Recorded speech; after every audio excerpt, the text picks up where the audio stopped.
February 65 in Washington, D.C. The subject of this song was born, Brett Kavanaugh was he. No one ever dreamed Supreme Court Justice he would be. The most disgusting, womanizing drunk you'll ever see. Everyone knows the story goes that Brett, he likes the beers and blacking out on Guinness stout with tobin and with squee, turning down the lights and probing females with his beers. The way he pinches his lips looks like an anus between his ears. Hurrah, hurrah for Kavanaugh, who knew you'd get this far? Not only did you pass the bar, you passed out at the bar. Who would think that selling your soul and blowing Kenneth's star would get you smug and tight, and that's exactly where you are. Let's have a shot of whiskey as we sing about how Brett forces himself on women that he says that he forgets and doesn't show the slightest fucking morsel of regret. Let's pour another shot so we don't talk about his debt. Does anyone believe this fucking asshole's on the court? And all the while he's saying to us, come on and be a sport. I went to Yale, I'm white and male, your ship has come to port. Take off your shirt, hike up your skirt and show me your support. Hurrah, hurrah for Kavanaugh, you filthy fucking prick. The way you're treating women really makes me fucking sick. I hope Ruth Bader Ginsburg goes and hits you with a stick. Gets you with an uppercut and kicks you in the dick. Now let's curse the GOP and pass the pints around. They back a man who's from a clan that holds a woman down. Cause they don't really like you if you're female or you're brown. And if you're poor, they'll piss on you and pray that you will drown. And here's a line for Kennedy and one for Lindsey Graham. One retired in disgrace, the other is a sham. And the fuck who dodged the draft, avoiding Vietnam. Faking fucking bone spurs with a face just like a ham. They sing hurrah, hurrah for Kavanaugh, we cheer him till the end. Cause we're the swamp, we praise the chump that Trump now calls his friend. And we're all fucking broken, there's no need for us to bend. We know he is a piece of shit, so why even pretend? So if you are still standing and you've made it to this part, let's line him up and put him back as if it's just the start. Cause now it's time we put the fucking horse before the cart. Tell you what we're trying to say directly from the heart. Here's the final message and the moral of the song. We're singing for the women and we have been all along. For they're the ones who showed the country they are fucking strong. And made the choice to use their voice to show us right from wrong. You're not the law, Brett Kavanaugh, you guilty fucking fraud. You're blotchy, angry, narcissistic, drunk, and you are flawed. You're just another scoundrel in the GOP facade.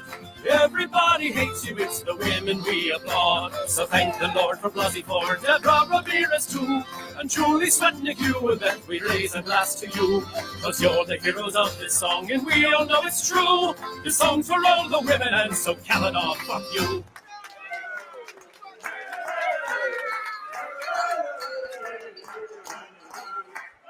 Yeah, baby. Hold on. Why does this camera get on? There we go. Welcome to the world-famous Stuttering John Podcast with your favorite world-famous host, Stuttering John Melendez. How are you, everybody? Let me say hi to some of the people in the room before we get started. Emergency Remedial Truth from Roswell, New Mexico. Joni Heisenberg, R.I.P. James Caan. I'm going to tell you a little story about James Caan. First of all, James Caan was one of the greatest actors that we've ever had. He was in The Godfather, of course. He was in Misery, which he was brilliant. Rollerball, which he was brilliant. I mean, and I know I'm leaving out a bunch of other films. The Thief, Elf.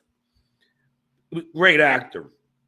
But when he was a guest on The Tonight Show, they had James Caan following animals. Now, just so you know, on that day, I think it was Mondays, we always had, animals with Julie Scardina. So we had a segment, 2 segments of animals, then the first guest, which was James Caan. When he found out, he was in his dressing room, he found out that he's going to be following animals. He damn near left. He goes, I ain't following no fucking animals. You can't have a legend follow animals. So it was a whole thing, and I think they compromised and had one segment of Julie with the animals, then James for 2 segments. But it was kind of funny, and be honest, James was kind of right. Even though it wasn't the Tonight Show doing anything wrong to him, it could have been anybody. But he is a legend, and he will be missed. And I know this has become a cliche now. My thoughts and prayers go out to his family. You know what? My condolences go out to his family. I'm sick of this thoughts and prayers bullshit. And we'll get into Marjorie Taylor Greene and her lunacy for saying that the last 2 shootings were Democrats trying to get Republican gun legislation support. How batshit crazy is this woman who I call the pipe bomber? Andrea Brower, my moderator. Ashbon Knudsen. Joni Heisenberg, the most pathetic men in America article published in The Atlantic today points out Lindsey Graham's nickname as a kid was Stinkball. Still applies. No, now it's Trump's bitch. Lady G. Grandma. Default 204118.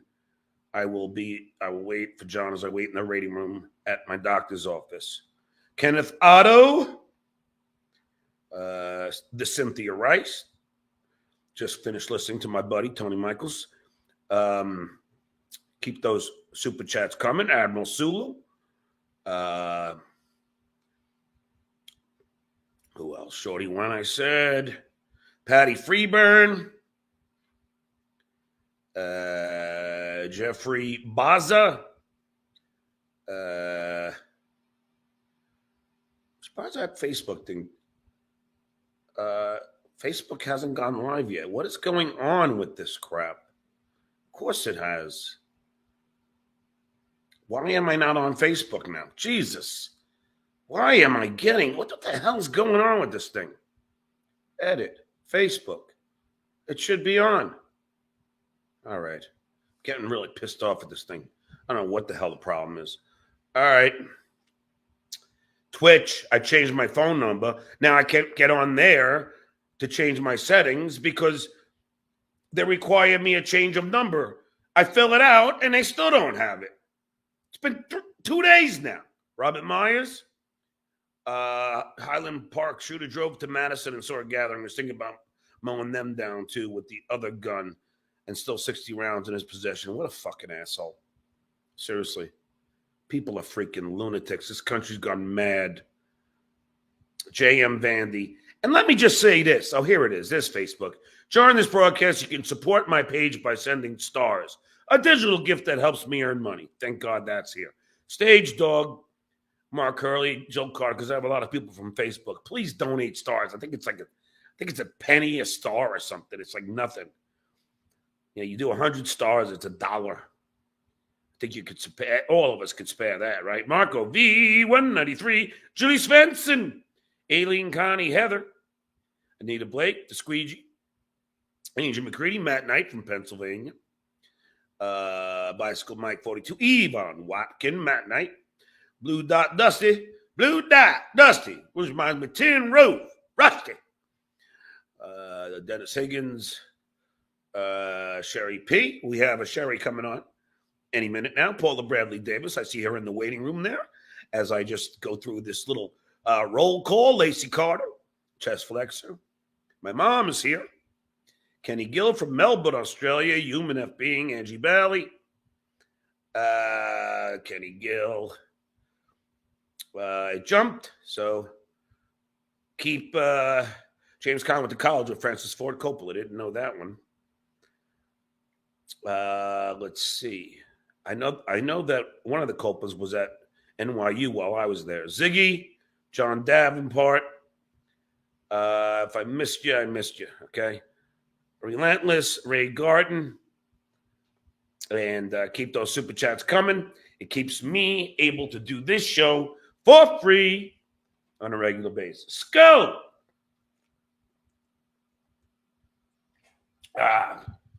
Now, without further ado, haven't had her on in a while. Oh, there's the link if you want to donate, paypal.me/John Melendez Inc. That's paypal.me/John Melendez Inc. Hopefully you guys will donate on there. And now, without further ado, we have a really great show today. I hope you liked the last one with Anthony Scaramucci. I'm sure Cheri's going to have something to say about that. Anthony Scaramucci and Farron Cousins and Ron Filipkowski. It was a jam-packed show. Today, we have Cheri Jacobus and Cliff Schecter. And now, without further ado, let me bring on the talented and beautiful Cheri Jacobus. How are you? I'm doing well. How are you doing? I can hear you. Good. Yeah, I can hear you. Look wonderful. Yeah, how you feeling? All right. I'm feeling good. All my scans are clear so far, and you see my hair is growing back after a little bit of chemo and radiation a year ago. So, yeah, doing well. Thank you for asking. I didn't know if I was allowed to speak about it, but I know. So. I tweet about it. I've been very, very open about my cancer. I don't call it a journey because, as I've said before, a journey is backpacking through Europe. This is no journey.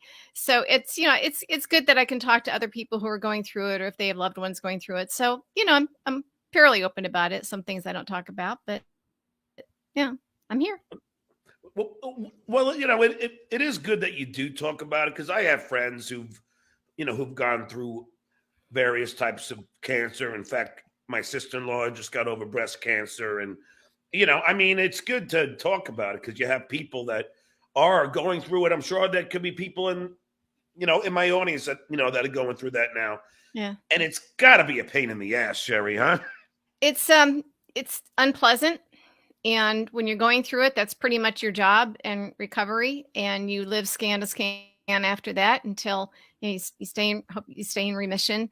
And then as you get further out, of course, you're safer. I'm just 1 year out, so we'll see. But I think you just work healthier things into your lifestyle, because it took getting sick to get me healthy. Because they did top to bottom review of everything. It's just like, I am no longer in my 20s and 30s, and I should stop treating my body as though I am, or living as though I am. And, they find little things when they check you for cancer. They find all these other little things. It's like, what do you mean I have hypothyroidism? What do you mean there's a little nodule on my thyroid? Stuff like that's you can deal with. But I didn't know. I had no idea, because I just sort of, if it's not bleeding and I'm still standing up, I figure I'm fine. So that was kind of how I lived. And I spent a number of years taking care of family members who had everything going on. So then it was my turn, and so I'm glad to talk to other people, but it doesn't define me. I mean, it did for a while. Obviously, when you're going through it, you have to do everything you can. You get dedicated to your health and your recovery, and you adopt some lifestyle changes, mostly with diet, that hopefully stay with you, and you kind of have to do your whole life, but it doesn't define me. Good. And, it's so weird because I'm really OCD. Like, if I had to wait to see how my test results came out, I would be a mess. Yeah, I mean, I would be. It's called scanxiety when you're waiting for your scan. Yeah, I'd be touching a billion doorknobs, and because my mom just had a scare, and she thought she was having a heart attack. It turns out, thank God, that it wasn't.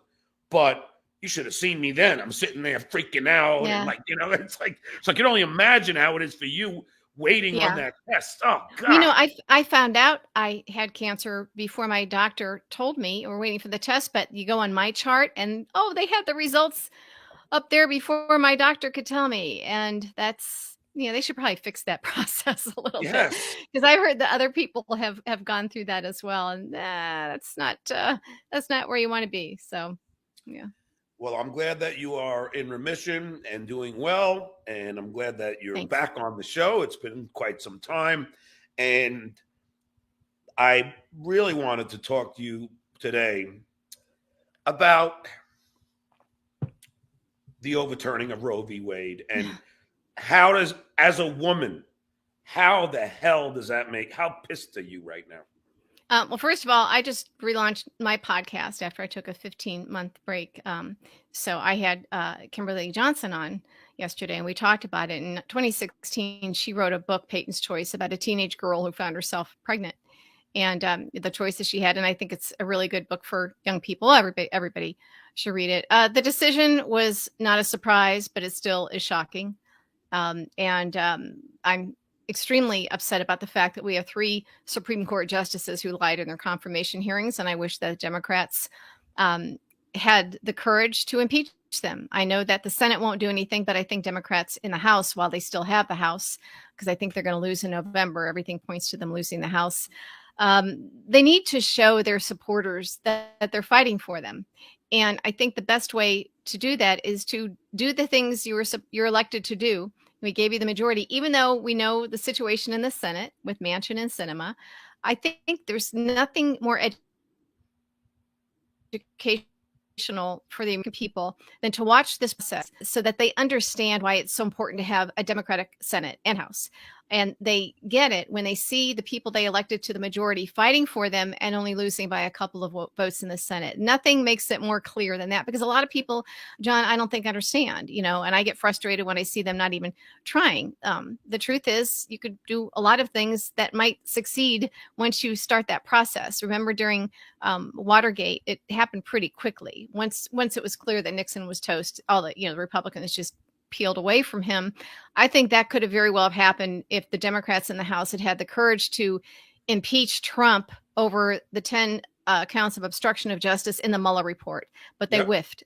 They blinked, and he smelled their fear. It enabled him, and then he knew he can get away with anything. So Roe v. Wade, I think this probably shocked a lot of Republicans because it was really easy. I worked on Capitol Hill for a long time.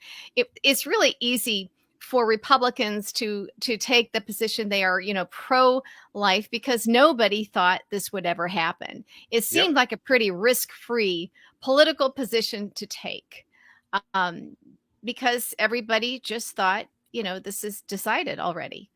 And so, I got to wonder what they think privately. Of course, these folks, if they have teenage daughters or mistresses who get pregnant, those women and girls will be able to have safe abortions because they are privileged. They will always be able to have safe abortions. So this decision, sending it back to the states, they knew darn well what the states were going to do. This is part of a long-term plan for the far right wing of the Republican Party, which used to be just fringe. And then I saw over the years, it just gained more and more traction and a seat at the table, and then more seats at the table, and then literally holding the party hostage. And this is where we are because nobody stepped up. And, I was thinking about it today, Cheri. I know this sounds crazy, but who I blame for a lot of this? James Comey. If James Comey didn't release those bullshit emails that turned out to be untrue 2 weeks before the election, I have a feeling Hillary would have won, and we would have escaped this lunatic that we're still feeling the ramifications of. You know what I mean? Well, he's one person to blame, but there are a number of people and entities that let us down, John. And had any one of them done something differently, done what they were supposed to do, we wouldn't be in this position. We made it easy for Putin. Putin was definitely looking to do this. Look, Paul Manafort gave Klimnik the internal polling data, internal polling numbers from the Trump campaign, which is a crime. And he, of course, gave it to Putin because he was a Russian agent. And I think he was full on KGB, wasn't he? But Klimnik was Putin's guy. So Paul Manafort gave that internal polling data to Putin, essentially. Now, why would you do that? Because Putin wanted it, because Putin knew he could do something with it. So there's no question that the Russians interfered in our 2016 elections. They say that there's no evidence that they could actually change votes in the machines, but that doesn't mean it didn't happen. We have some experts that say, oh yeah, it can happen, and it can happen again. Now they improved that so that it couldn't happen as easily in 2020. So those elections were clean. But in 2016, here's how important that polling data was. Remember, on election night, have I talked about this before? Chris Vlasto and ABC News giving the exit polling data, secret exit polling data. Yeah. Trump campaign. Say it again because it's very important that you do. Yeah. So there's a media consortium that does exit polling, and they know who's won by 5 o'clock. It is under lock and key. And then when they share it, there's only a few of them that have it. And then at 5 o'clock, they share it with the rest of secretly with the rest of the media consortium, because they always do this. And Chris Blasto was good friends with Dave Bossy, who was the deputy campaign manager for Trump. He's a long-time GOP operative. I've known him, for decades. And he is the Citizens United guy. And he's the guy that basically brought in, Bannon and Lewandowski and brokered everything with the Mercers. So 5:01, Chris Blasto calls Dave Bossy and says, "You guys lost, and here's where you lost." Even though the polls were still open, and the Trump campaign had this information. And Bossy and Lewandowski even wrote this in their book, because they're so stupid, or they're so used to getting away with stuff, that they didn't even know how shocking this was. So apparently, they told Kushner, they told, obviously Manafort would know at that point, even if he, because he was still around, obviously. And so they had this, and Trump apparently looked at Melania and said, "We lost." Well, then this magical unicorn thing happened, and between the time they found out and it was called that night, there were only 77,000 votes spread magically between Wisconsin, Michigan, and Pennsylvania. To that combination, just that right combination, to give Trump the Electoral College win. That happened after they got the exit polling data, which whoever does what they do. Now, there's a whistleblower who says that Karl Rove told her at one time that if a state is within 3 points, if it's that close, you can cheat undetected on election night. So you put those things together. Why would Trump be told that he lost and he knew exactly which states that they need to go into to get that right combination? Because he lost the popular vote by 3 million votes, So how did he manage to change that vote? Well, that's if they had the internal polling data beforehand, which Putin had, they would know where they were likely going to have to go in and do some work. And then on election night, whatever it is they do, I think somebody should get Karl Rove under oath and say, what was it you meant a number of years ago, when you told the whistleblower that if a state is within 3 points, you can cheat undetected? So clearly they have a way. All you need to do is take a precinct, a vote from each precinct in a state. Just one precinct, that's nothing. And then, somehow find a way to change it. And these were all internet connected. So there's a number of ways, and you should have Jenny Cohen on to talk to. She can go in deeper depth about that. Yeah. So this isn't tinfoil hat stuff. We all know this stuff happens. And, I just connected the dots for you, but it's amazing to me. So Chris Blasto of ABC News was then up for the job of communications director in the Trump White House. That was his reward. And I guess Jason Miller wanted the job and sort of, sabotaged that. So Chris Blasto was reprimanded at ABC, not fired. And then he was promoted. It's insane. It's Cheri, insane. This is all the president's meant all over again. And now we have a corrupt Supreme Court. So my feeling is, even if Trump goes down, they don't need him anymore. They now have ultra MAGA in place. They've got Ron DeSantis. They've got all these soldiers out there armed, and they've got the Supreme Court. And that Supreme Court has acted and will continue to act. And the Republicans now, if you ever read, like Rick Petrie had a thread on Twitter a few weeks ago. I had him on my podcast, and he said, if it seems weird how Republicans in the Supreme Court are acting, almost like they don't really have to worry about the midterms, and then they no longer are really part of the normal democratic process where they have to be concerned, it's because they're not.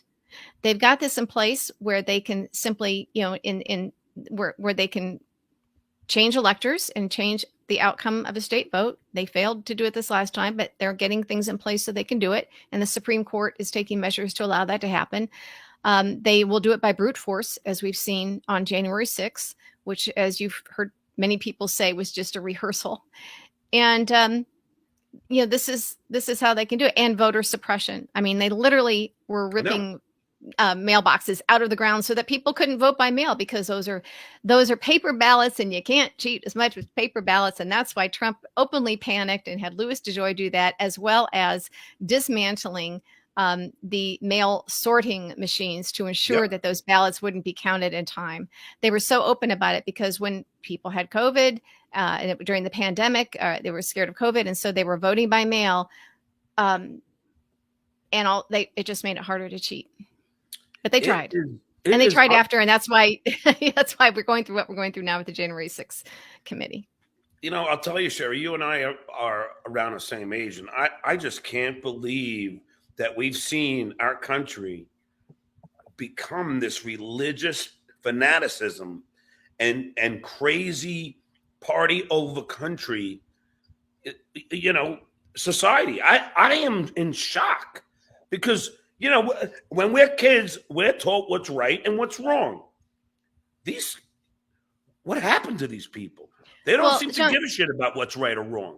I was a Republican operative, as you know, for decades, always a moderate, and then there was no room for us. I was constantly called a rhino, and we used to be the norm. I mean, and then we sort of got pushed out, and things got a little bit weird.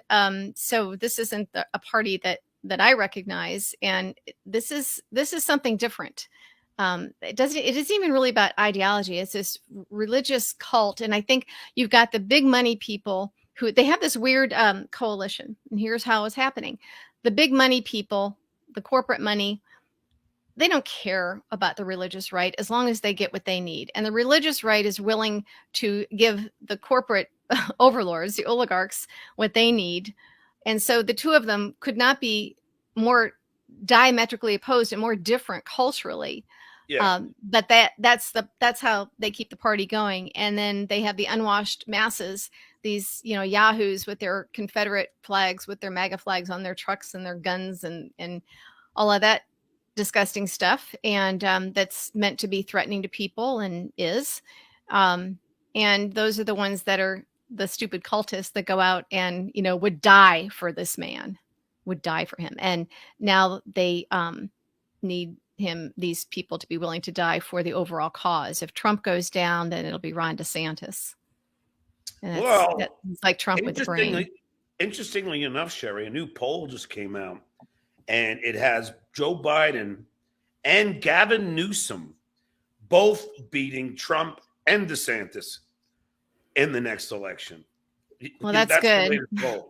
But that's been, the polls have been back and forth and had, Biden neck and neck with Trump, which is pretty frightening. So my guess is the January 6th committee hearings are mattering. People say, Fox tells everybody, no one cares about those. Well, that doesn't matter if you care or not. We don't get to, it's not like, well, we like this criminal or we don't care about their crimes, so therefore they should just let them go. It just doesn't happen that way. It's also a lie, because when MSNBC did a re-airing, a rerun of the hearings during prime time, they beat Fox in the ratings. I love it. Yeah, no one cares, right? So, the fact that these hearings, they keep coming up with more because people putting their finger in the air, see which way the wind is blowing. They're like, ooh, I better come forward if I don't want to end up in prison. And I did some mean trolling last night on Twitter. Because Lindsey Graham, this isn't January 6th. This is the Georgia folks in Fulton County, and Lindsey Graham has been subpoenaed, and he's decided that he just doesn't think he'll answer that subpoena, and he's claiming that it's okay for him to have these conversations about election matters because he at the time was chairman of the Senate Judiciary Committee. So I know that Georgia state prisons are really nasty compared to the federal prisons. So I looked online, I got pictures of them, and I started posting them and tagging Lindsey Graham. Good. And said, you might want to reconsider. You might want to maybe cop to some federal crimes, because federal prisons, they've got one out here in Western Maryland and Cumberland, Maryland, that Martha Stewart and Jack Abramoff both got to go to, and these Georgia state prisons are nasty and scary. Well, so I kept tagging him. I must have about 4 pictures of him of the prison cells. Did he respond to you? Oh no. I used to know him when he was a freshman House member. He was on the committee I worked for. Loved the guy. He was so funny. He was so funny and so smart. And you remember him. I mean, when he was running for president in the primary, we all loved him. And then he went on that golf trip, that golf day outing with Trump, and everything changed. Yeah, he was compromised. But yeah, I have to say, Cheri, and I know you come from TV and everything, and you gotta, give the Jan 6 committee a pat on the back for hiring a professional film producer, because they are making this must-watch TV. This is better than a lot of movies right now. I mean, this is like we're watching things be uncovered right in front of our eyes. It's storytelling. Yeah, it's storytelling. Yes. Well, it's storytelling, and a lot of it is for the production, I think, of the videos that they're showing. When you want to put clips, because you can't show everything, and you only have a certain amount of time. And I mean, I've been a communications director for a House committee, and it's a lot of times it's good to have kind of an outsider, because your members don't want to listen to you. So an outsider coming in where this is their only job to take this information and put it in a format that people can understand and care about. Yes. So that you don't feel like you have to jump into the role of a congressional staffer or an expert to follow this, because people lose, they have attention span that's pretty short. It's summertime. So it needs to, and also it's been a really long time since January 6th. And this information, it's vast and it's complicated. A lot of it is really complicated. And so I think it's a great public service that they brought somebody in who knows how to do that kind of storytelling, so that more people can, again, understand it and care about it, and know it needs to be done. Yeah, because I'm sitting there and I'm going, I don't want it to end. This is awesome TV. As far as I'm concerned, Cheri, they should all be in prime time, because I mean, this is just awesome. Yeah. But if they re-air them in prime time, that's pretty good too. I mean, they've gotten some really good numbers on this. I mean, when a rerun is outdoing Fox, that's pretty good. And so the people that are now starting to come forward know that they have to. And I'm glad that Cassidy Hutchinson did. But I immediately tweeted out, got some beat me up, and I said, she's no hero. I'm very glad she did it. And this is definitely a game changer. But this is someone where it took 5 depositions to pull it all out of her. And after January 6th, she did want to go to work at Mar-a-Lago. So at some point, I think somebody gave her some good advice, and people said, well, at least she didn't plead the fifth like the men. First of all, gender has nothing to do with it. They said she's young. Well, she's the same age as Roger Stone during Watergate, and she's an adult. She had a big job at the White House. But also, unless you're one of the people covering up your crimes where you're going to incriminate yourself, those are the only people that plead the fifth, not just witnesses. I mean, the committee interviewed 5,000 people, and out of those 5,000 witnesses, that they deposed, a small handful pled the fifth or didn't show up. Those would be the people that probably need to be in prison, because they obviously have something that they're covering up, which is why Lindsey Graham doesn't want to show up, and he doesn't care about the subpoena in Georgia. So we'll see if a United States senator is above the law or not. But as far as the J6, again, I'm glad that Hutchinson showed up. Her testimony was extraordinarily valuable, was a game changer, and it would have been really nice to have it during impeachment. Yes, and I am very curious to what you think that Pat Cipollone is going to say, because a lot of people on the news are saying this could be the John Dean moment of this Jan 6 committee. And for everybody, John Dean was the one who blew the lid off of Watergate. So do you see this? I'm guessing that he knows that the committee has everything now. He's probably heard enough. And you have Cheney and others, just publicly saying, we'd really like him to come forward, meaning otherwise we're going to subpoena your rear end and haul your ass in here. Excuse me, I should cuss on your show. Well, actually, your show is like the one everybody can. I don't care. If you don't cuss, you don't get asked back on. Yeah. No, so curse all you want. I don't care. That's how pissed I am. I don't care anymore. So he knows that he's cornered, basically. He's cornered. And that's, and if Garland is watching this, that's another thing. He's knowing that. We'll get into that in a few minutes. But Yeah. But again, at some point, unless you're covering up your own crimes, pretty soon you're going to be committing crimes if you don't come forward. So I think they've been letting him know. They keep mentioning his name. Come forward. They say it publicly. They say it at the close in their closing remarks, which means you're coming in here one way or the other, or if not, we will refer you for indictment, and then we'll see what Garland would do in that case. Because I think Garland is between a rock and a hard place now. Why do you think?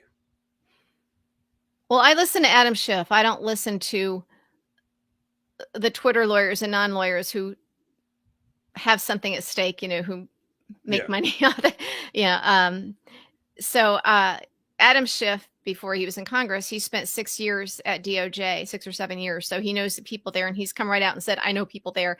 And all of my information, people who should know and would know, say that Merrick Garland is not investigating Trump. So it looked like Garland was going after some of the smaller fish, maybe running out the clock. And it's kind of not okay. And I do believe that the January 6th committee's work, as well as the public pressure, has caused him to maybe he's playing catch up, or at least pretending that he's doing this. So I'm looking at the fact that he has requested some of the closed door testimony, some of the depositions from a number of witnesses from the January 6th committee, saying that DOJ needs it because it's pertinent to some of their ongoing investigations. J6 committee isn't doing that. My guess, only because this is what I've done for a living and have worked on the Hill, and in a position where you have to weigh all this stuff out and make a recommendation for the decision. My guess is that the January 6th committee doesn't trust him, because at this point it is inexplicable for him to have done nothing on any of the Trump crimes. And the people say this isn't an episode of Law and Order, or these things take time, or all that should be out the window, and has been for months. There's something wrong. There's something wrong with the fact that he's acted on nothing.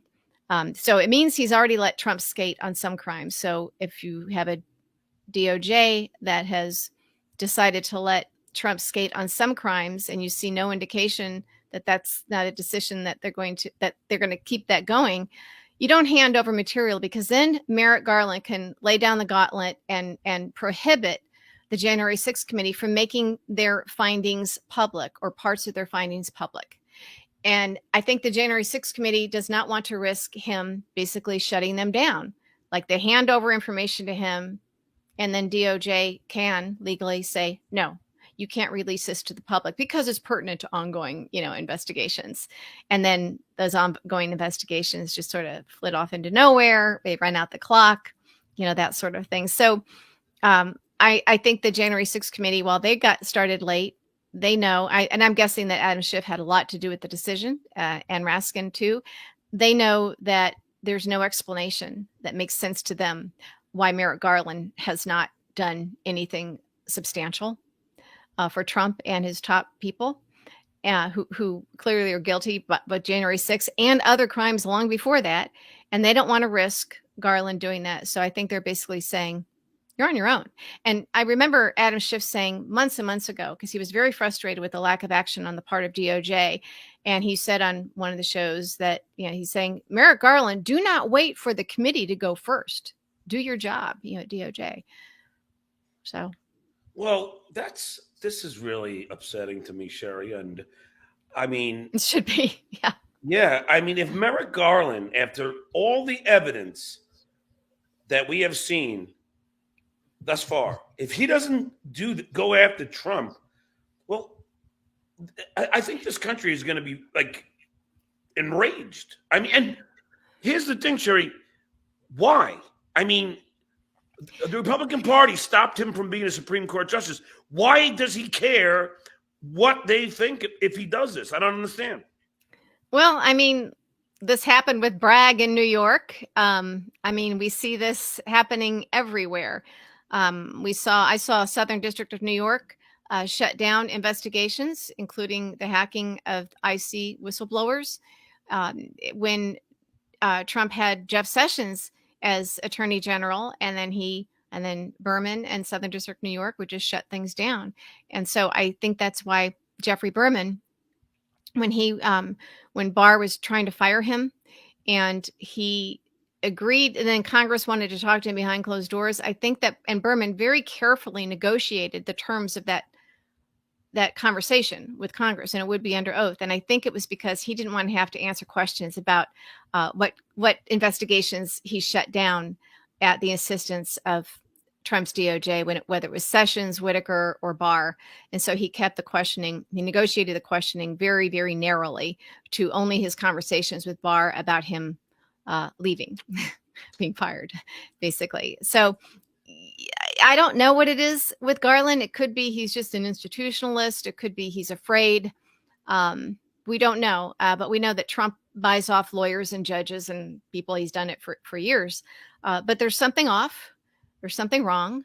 And the damage has already been done. And he can't act in a vacuum where I'm just going to look at this one case and do it a certain way while Rome burns and democracy is destroyed. That's not what a DOJ is supposed to be doing. So obviously, so the people that know how this stuff works, there's some people who think they know how it works. Other people who I trust more, they're saying Lawrence Tribe. You hear Glenn Kirshner, and you hear Adam Schiff. And so those are the people that I listen to. So I've been asked to be quiet and shut up on Twitter about this because of the other people who have their cutesy name Twitter accounts, and they do a whole thing, and they make money off being Garland cheerleaders. And I don't shut up. I mean, great if Garland comes through, but there really is not big indications that he is, which is why the people who know how this works are being so adamant that he needs to act, and now, because damage has already been done. Look, if I were Adam Schiff and Democrats in Congress, and I would set a date for when Garland needs to act, and it doesn't matter if it's an election year or not, but once this committee report comes, or maybe right after November, and let's say Democrats lose the House, unless January 6th committee really does something, people start listening even more. But I think they need to get together and march down Pennsylvania Avenue and have a meeting with President Biden and say, Garland has to go. Yep. And that means it doesn't kill any of it. Even if they're working on something big and great, there's a whole staff there that's doing it. It's not Garland himself, but he's the one that's just, there's something wrong. So I'm saying there's just been that nothing has happened is, there's been some grand juries that we hear about, but there isn't anybody in that world who really understands it, who thinks this makes sense. Well, Cheri, see, I hate to say it because I'm a big fan of Joe Biden, but I got to tell you, I'm fucking pissed at Joe Biden right now. Why? I mean, first of all, why appoint the guy that ain't going to do anything? Like, why appoint like a pacifist like Merrick Garland? It's like this guy is asleep at the wheel. And Biden, look. Hold on, Jerry. And Biden should have saw this a while. We all saw this 5 months ago. So what is taking Biden to go, get out? Let's get somebody in. If Republicans win the House, they're going to impeach Joe Biden. Yep. They're going to do it. They'll find a reason. They can impeach him because they don't like, anything about him. They don't like his tie. And it obviously it won't happen in the Senate, but that way they try to neutralize what impeachment really means, so that it looks like the impeachments of Donald Trump were no big deal. Yes. So these, there's really no reason for members of Congress who took part in the planning of January 6th to be in office still. In fact, a poll, the New Mammoth poll, shows that the majority of Americans, including a plurality of Republicans, think that those members should not be serving in Congress any longer. I just saw that today, yes. Yeah.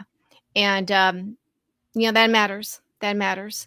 It could be an October surprise, and then DOJ will be accused of playing politics, but they're going to be accused of that anyway. And I don't think they should worry about that at all. Nope. And also, if you're a part of democracy, you don't sit on this information for this long and not let voters know. So, yeah.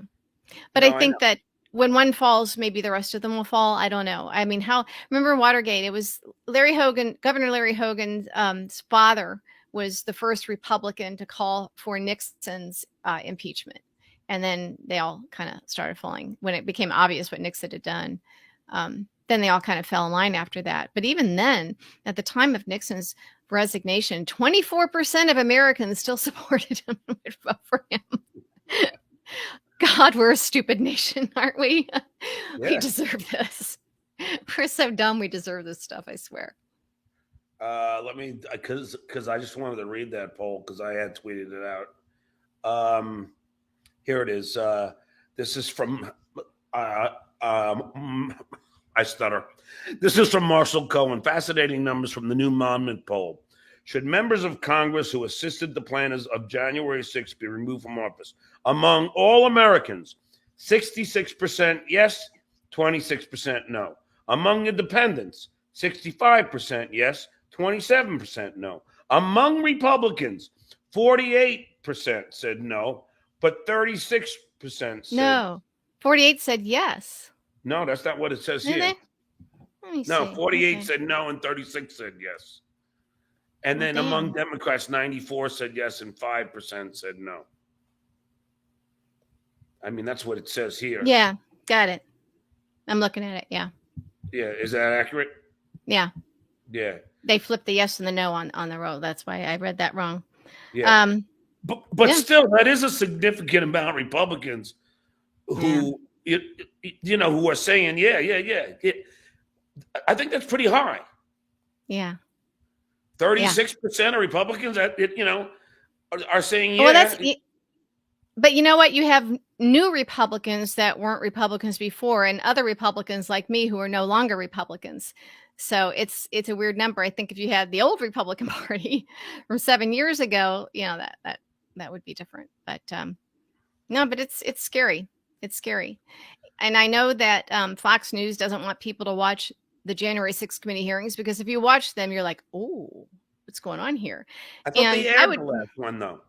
But they didn't air the first ones. They didn't want to. Then they got pressured into doing it, But then they say, no one cares about that. No one cares, That's nothing. What about Hunter Biden? But I think I'm going to go back to when you were asking something before. I think that there's also threats on they're going to do stuff with regarding Hunter Biden, even if it's just stupid stuff. I mean, he's not an elected official. I don't even know what these alleged crimes. I don't even know what they think he did. They just mention his name, Hunter Biden's laptop, and everybody's supposed to go crazy. I think that they're just threatening to do a lot of big, ugly stuff that we don't do in America, and maybe there's some trepidation on Biden's part for that.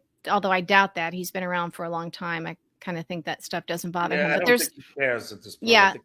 And also Democrats, there's a lot of things that they could be doing. I think they need to, I'm kind of pissed off at them. I think they need to do more. They can't just say, well, we can't do this in the House. Why bother? Because of the Senate problem. We got those 2 Democratic senators who aren't really Democrats. You know what? No one really wants to hear that. And a lot of people don't understand that. They just know that we elected these guys in the majority and they're not doing the things we asked. They could do things. They could do impeachment of the Supreme Court justices who lied, the Trump Supreme Court justices who lied, even though it'll go nowhere in the Senate. But at least that's how you educate people. It's how you control the news cycle, too. And so that people are educated about the threats to our democracy. So it's worth having the vote, I think. And I thought this through as if I were, let's say I was still working on the Hill. I'm a senior leadership staffer for the committee, and it's my job to think this through, stuff through with other people and come up with the recommendations. At this point, I think that we're in a lot, it's later than we think. We're in grave danger. And a lot of people think, well, we're going to be in grave danger. I think in some ways it might already be too late. And I think it's throw everything up against the wall in a strategic manner. But I would say do that. DC statehood.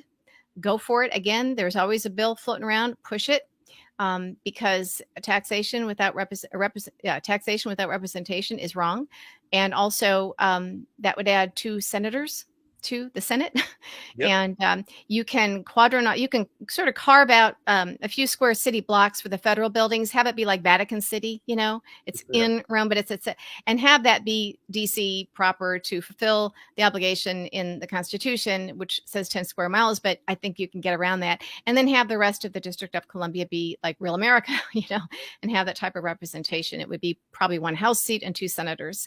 And Democrats should do it. It's the right thing to do, and the Senate will fight it. Now, filibuster reform, I say keep bringing it up so that people understand what the filibuster is and what it means and what it does. I mean, let's face it, if the Republicans take the Senate, they'll do it. I think that even though Joe Biden is not for increasing the number of Supreme Court seats, they should do it anyway, because the districts or whatever are now, when they created this court, were 9, now there's 13. And so they need to reflect that, and also it would help alleviate this problem and add balance to the fact that we have 3 very corrupt, at a minimum 3, well, plus Clarence Thomas, we have 4 very corrupt Supreme Court justices. And I think Democrats need to do these things and run on them. And when people say, oh, but Republicans will just say X, well, Republicans are always going to say something. You don't just walk away from a fight. And I think they need to do it to show that they're here to fight for the people that gave them the majority. It would be a great educational process for Americans to understand just why we need 2 more senators, and just how corrupt the court is, and how important the court is. And so do it. Do the things that matter, even if you're not assured of a win. Yeah, and I agree. But the one thing that I don't agree, and just to go back to something that you had said earlier, I know you said that it looks like the Democrats are going to lose the House. Now, I've had people on this show to give me opposing data to that view, saying that we might be able to take the House and the Senate, especially because of the overturning of Roe v. Wade, because that has worked against the GQP now, because now, I mean, women are fucking pissed. You know what I mean? And parents are pissed. Yeah. It could, unless it looks like Democrats aren't doing anything about it. You have to have the votes, even if you're going to lose, because that helps you win the next time. This notion that we're not even going to have the hearings, and I mean, that's how you control the agenda going into the election, by the way. So from a strictly political communication standpoint, is a smart thing to do. So have the hearings, have the vote on the House floor, have the Senate do what they're going to do. And it doesn't mean you don't bring it up again next time. I mean, people bring up the same bills Congress after Congress. You have to sign, die, you go home, you come back the next time. And, and then if Democrats do take the House, make it HR 1. That's how you let people know that it's important to you. But I don't agree with them not bringing stuff up and making it a priority just because they're assured of a loss in the Senate. I think that the average voter doesn't understand that. They just think that they elected these people to the majority who just aren't doing it. Why do you think Joe Biden is against expanding the court? I don't know. But I can tell you this, it's up to the Congress to decide. And I find it impossible to believe that if the Congress increased the court to 13, that Joe Biden would not start nominating Supreme Court justices. He would do it. Yes. He would do it. It could be that he wants to be, I don't know, sound not like a voice of reason, but give the other side, or kind of wants his paw prints off of it. Maybe it's a wink, wink, but it's not his decision. The Congress decides this. And again, I can't imagine, but that would just be political suicide. And it would be his legacy if he was so against it that he was the one who kept these new Supreme Court justices from being nominated and balancing the court, especially since we so clearly have 4 corrupt justices. So, maybe the way to do this, I'm thinking out loud here as a strategist, and maybe this can't happen until next time, but then, Democrats would have to win the House, but, start the process of impeachment, or at least having hearings on these Supreme Court justices, and have them be big hearings that get a lot of attention, so that Americans understand just what these people did and how they lied to the senators. They meant to mislead. People say, well, their language was carefully parsed. No, their language was carefully parsed because they purposely meant to mislead. and they need to be held accountable for that. And that might lay the groundwork for, once that's all out in the open and everybody understands this, or the vast majority of Americans, at least paying attention, understand this, to then make it more palatable for Democrats to add four Supreme Court seats. Would it be four? Yeah. Four seats. Fine now. Yeah, 4 seats. And then it would be a lot easier politically for President Biden to then make those nominations. But you have to lay the groundwork first, and you have to, and that's how you change the polling. This notion that you just take a poll and, well, can't do it, no one cares about this, no one knows about it. Well, do the work of making them care and educating them. I mean, I spent decades, this is what I do. Yeah. And so it just drives me nuts when people just won't even try. I think at this point, the House majority is really in danger for Democrats. Some say it's gone. I've seen indications. I mean, it could still turn around, but this snapshot in time is not looking great unless they do something. I think this is what they have to do. Start doing their jobs, even though you're not guaranteed a win, because doing this is part of the process of guaranteeing a win next time. Yeah. No, it's just always seems that, look, Donald Trump was an asshole. I mean, and we all know that he was corrupt. Oh, really? You think? Thanks. Yeah, compromised. I've heard that. Yeah. Yeah. No, but I'm leading up to something. But the one thing that he did do is kept on firing attorney generals until he got the one he wanted. Here we have Biden, who's sticking by Garland when he hasn't done jack shit. You know, I mean, where is our anger? Where is our chutzpah? Yeah, I think that they probably are waiting until after the midterms, and win or lose. Like I said, Adam Schiff and a few others, they got to march down Pennsylvania Avenue and have a come to Jesus meeting with Biden, who maybe is waiting just for that. And that would make it seem like just petty retaliation if they were to find a reason to impeach Biden, you know, if the Republicans take the House. But at that point, they would have to, even though you're not supposed to get involved, you can't just have an attorney general sitting there ignoring blatant crimes and ignoring congressional referrals for indictment. So there has to be a point in time where the president, with the backing of his party leaders, and, you know, even if he doesn't have the backing of the voters, he has to say, I'm firing you for cause because you are not doing your job. And if you start seeing some of the crimes, they start ticking off the calendar where the statute of limitations runs out, you know, that alone would do it. Again, the things he has started would keep going, but there's something very, very wrong that nothing has happened. And there are so many Trump crimes. It makes no sense. And our country has already been, in some ways, irreparably damaged because of Garland's inaction. Yeah. I want to say slow action, but it's kind of inaction. Yeah, I agree. It's total inaction. And thank God Garland wasn't around during Watergate. I mean, else that would have never happened. Yeah. Maybe he'll surprise us, but if he does, it's not because he's been secretly working on this with no leaks, and all that kind of stuff. It just means that the January 6th committee lit a fire under him. He couldn't hide anymore. The public pressure is great. It's not supposed to work, but let's face it, it does. And I think if he is doing anything, he only just recently started, and it's a direct result of the public pressure and the January 6th committee work. Yeah, I think you're right. And God bless. I never thought, Cheri, that I would ever say this in my life. I never thought that I would ever applaud a Cheney.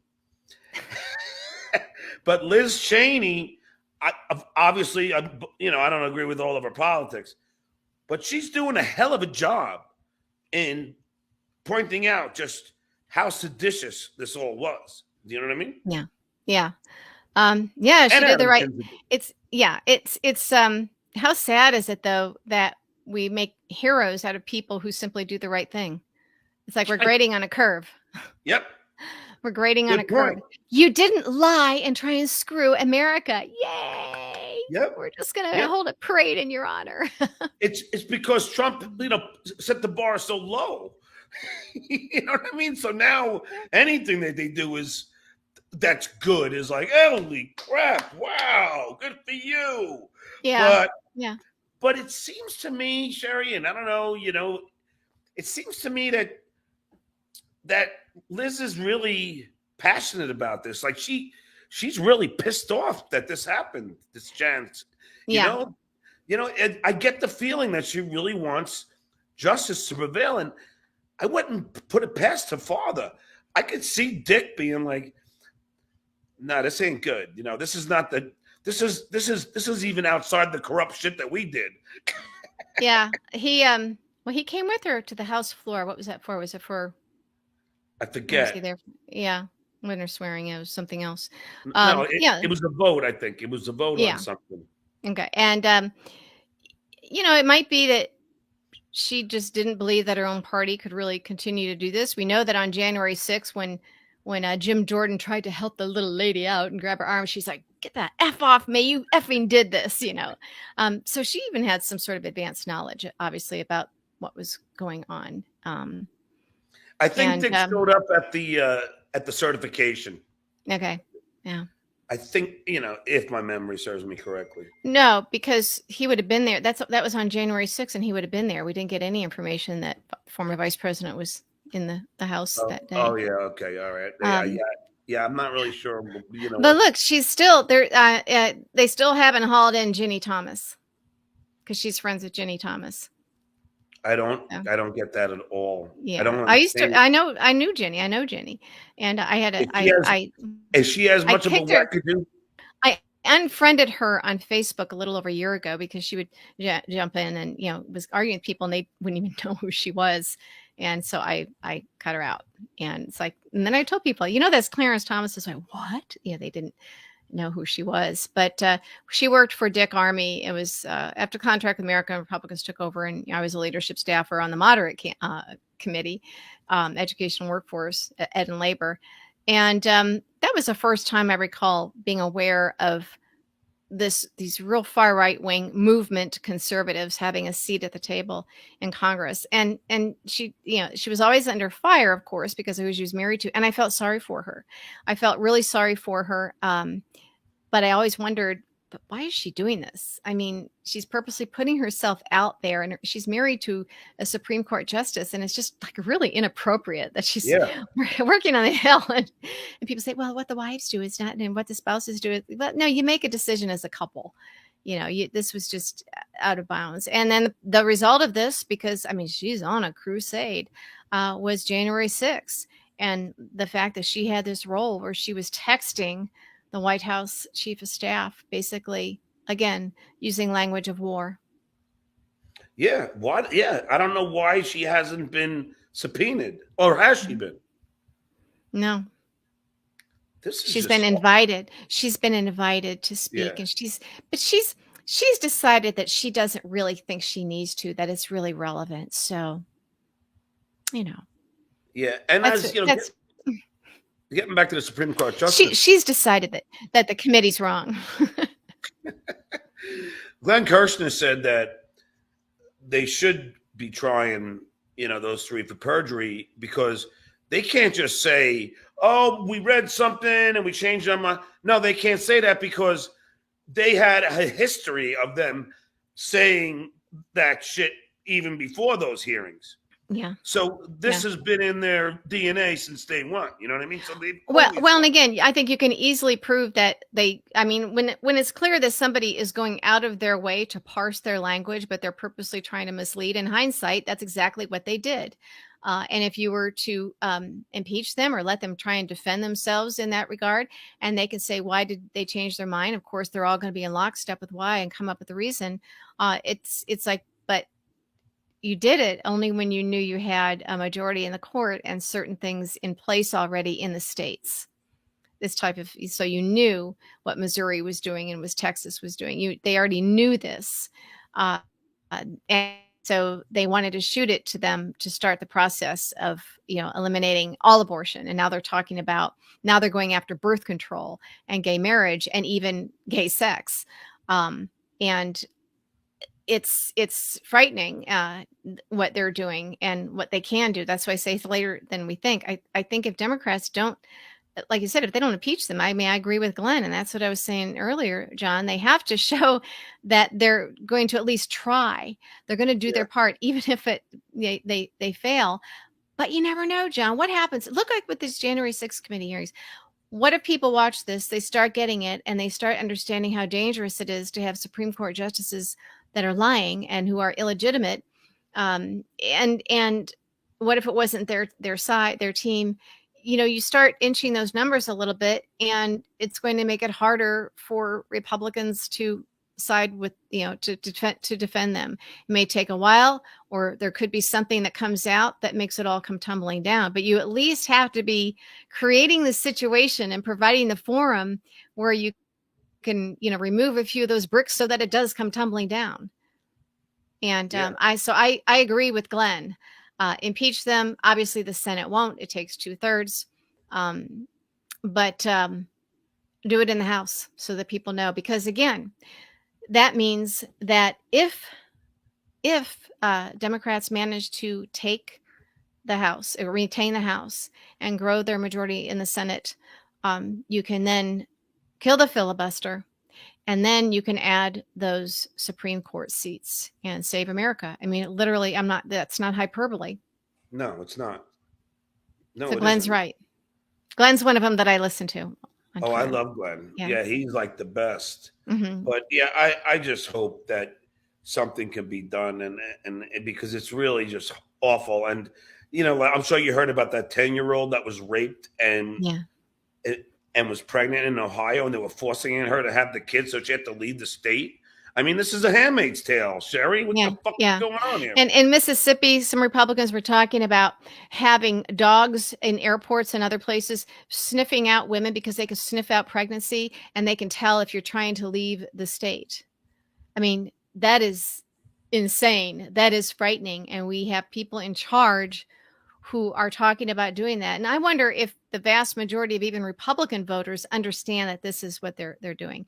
I had a chill up my spine at the RNC convention, which was held on the White House lawn. And boy, we just blow by that, right? Yeah. And they had a primetime speaker, a woman, I can't remember her name, and she was conflating the morning after pill with the abortion pill. And she knew the difference, and she was doing it on purpose. And the morning after pill is called Plan B. It should be handed out from Pez dispensers everywhere free. And it prevents pregnancy. It prevents pregnancy. It prevents the fertilization. It prevents it. Yes. The abortion pill stops a pregnancy. Yes. And those are two very different things. Yes. And I'm going to blame, this is really controversial, but blame both sides of the abortion issue for this, because I don't think anybody really thought that Roe could ever be overturned. I think everybody thought this is the way it is, but both sides it was like a cottage industry, and everybody used it for fundraising. And, they should have been pushing the morning after pill all these years. It should be something that everybody hears about, understands, knows about, readily available. People say, well, you can get it. You know what? Most people don't know that. I bet more women and young girls know where to go to get an abortion before they know where to go to get the morning after pill and even have it around. Yeah. So we all play a role in this, but again, nobody expected a corrupt Supreme Court. Again, everybody thought this was settled law, and that was it. And then lastly, I do have to say to you is that Gavin Newsom, I mean, you got balls the size of church bells. What's that?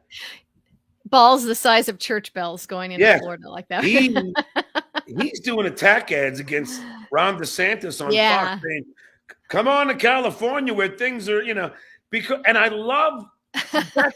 We need more of that, Cheri. Yes, we do. Yeah, that's great. Yeah, that's the way to do it. That's the way to do it.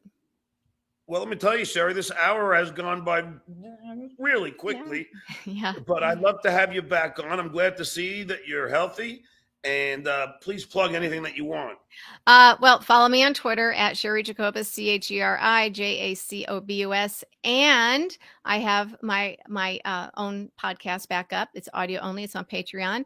And it's called Politics with Cheri Jacobus. So you can kind of figure out what it's about. It's about politics with Cheri Jacobus. So I hope you'll all check me out, help me out, support my work. All right, Cheri. Thank you so much. Please come Thank you. on again soon. Okay, thanks. All right. The great Cheri Jacobus on the show today, as I am about to bring in Cliff Schecter. But first, let me pay the bills, if you will, as they say in radio. So here we go. Let's see. Okay.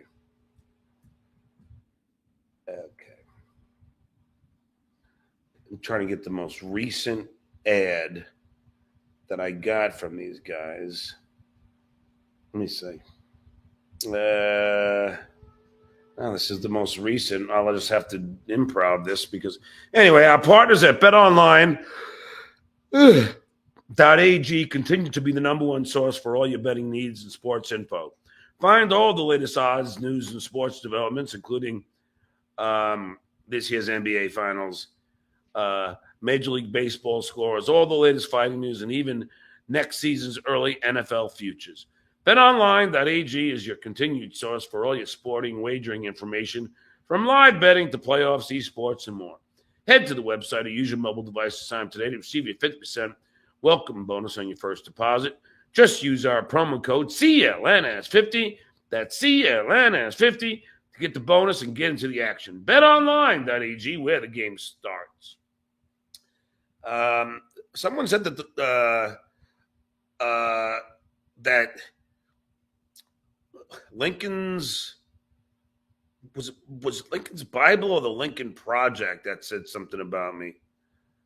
You know, I'm not sure. I can't remember if it was Lincoln Bible or Lincoln Project, but somebody said it. Robert Myers, man, now I'm more depressed. Don't be depressed. Be angry.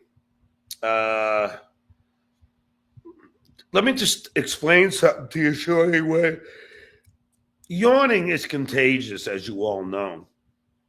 And yawning is the release of carbon dioxide from your muscles. Has nothing to do with being tired. So that is what yawning is. And the reason why I know this is because when I yawned in Mr. Morris's biology class at Plainedge High School, and he saw me yawning, he asked me to do a 3-page dissertation on what causes yawning. And I had to do that because that's what he asked for. And he was one of my favorite teachers. He used to lock the door on our assistant principal, Mr. Pellegrino, and he would like lock the door and barricade it whenever he tried getting in. Anyway, we're about to bring on Cliff Schecter, but in the meantime, let's see. Let's get this up. And no, it's not there. Hold on. Before I get Cliff on. Damn. Real sad news about James Caan. Where is this train wreck? There she goes. Okay, everybody. Now, you're going to think this is parody. You might even think this is satire. But no, this is what Marjorie Taylor Greene said in reference to the shootings that happened over the weekend. This is real, folks. This is what the pipe bomber said about the mass shootings. And this is what a loon sounds like. Now, here's what I have to say. I mean, 2 shootings on July 4th, rich white neighborhood, and the other at a fireworks display. It almost sounds like it's designed to persuade Republicans to go along with more gun control. I mean, after all, remember, we didn't see that happen at all the pride parades in the month of June, but as soon as we hit MAGA month, as soon as we hit the month that we're all celebrating, loving our country, we have shootings on July 4th. I mean, That's, that would sound like a conspiracy theory, right? Of course. But what's the definition of a right-wing conspiracy theory? Well, by the way, it's the news that's just 6 months early.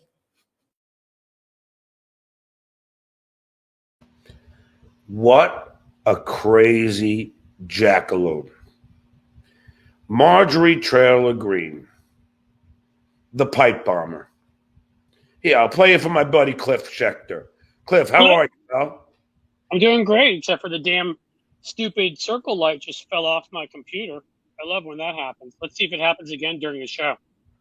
Well, Cliff, I'm going to play you this. I don't know if you've seen Marjorie Taylor Greene saying this yet, have you? If it's where she's okay, sorry, the light's gone. If it's where she's saying that, trying to imply that the shooting in Chicago was, a false flag, and it seems really coincidental that it happened, right when MAGA is celebrating on July 4th. If that's what you mean, yeah, I've already even done a YouTube video on it. All right, well, here we go for everybody else. Here's what I have to say. I mean, 2 shootings on July 4th.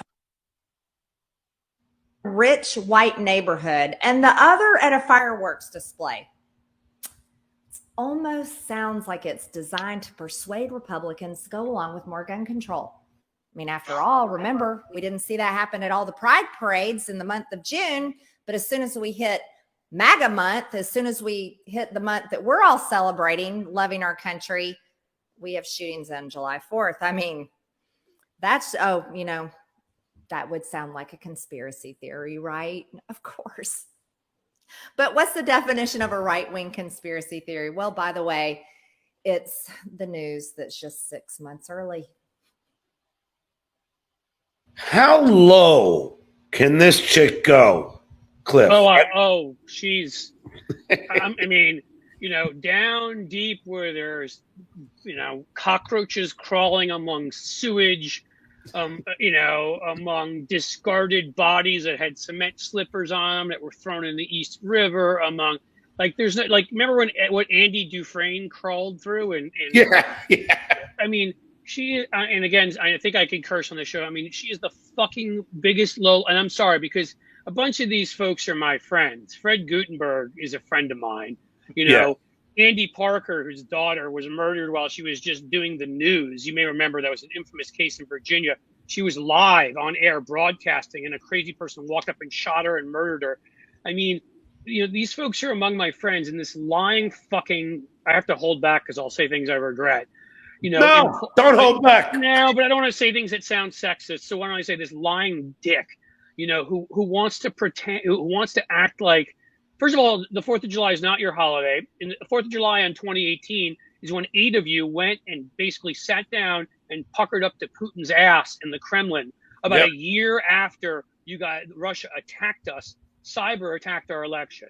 You repeat Russia, you being her, you repeat Russia's talking points all the time, whether it's anti-vax stuff that got more people killed, whether it's gun hysteria, whether it's attacks on made-up groups like Antifa and bullshit like that. You're not American. This isn't your holiday. You're a fucking traitor. You're the worst thing that's happened to this country since actually a lot of the same people that occupied those positions right before the Civil War. That this horrible woman, this trashy, low-life, scummy, uneducated piece of dung thinks that this holiday represents her, that she isn't the antithesis of this holiday, that she isn't literally what brings this country down. You know why we're not exceptional? Because of people like her. And the fact that she can actually throw all that out there. And there were, by the way, a number of people attacked at pride parades, but that's not even relevant here. That doesn't even matter. This had nothing to do. This was a right-wing lunatic going to a highly Jewish, by the way, wealthy white suburb, as if it's people voting for her. If anybody knows Chicago and knows that suburb, there are a lot of liberal Jews there, some of whom I'm friendly with. And some crazy person who had been to Trump rallies and had Finnish Nazi symbols, posted on Facebook and the rest, showed up there and murdered a bunch of people that I promise you mostly were not voting for that fucking dung heap that we just heard from. So there, you wanted my rant, you got my rant. She couldn't be any lower than literally dog shit that I scrape off my shoe. I know there was something that I was going to talk to you about. Oh, okay, that's what it was. Okay, yeah, but here's the thing.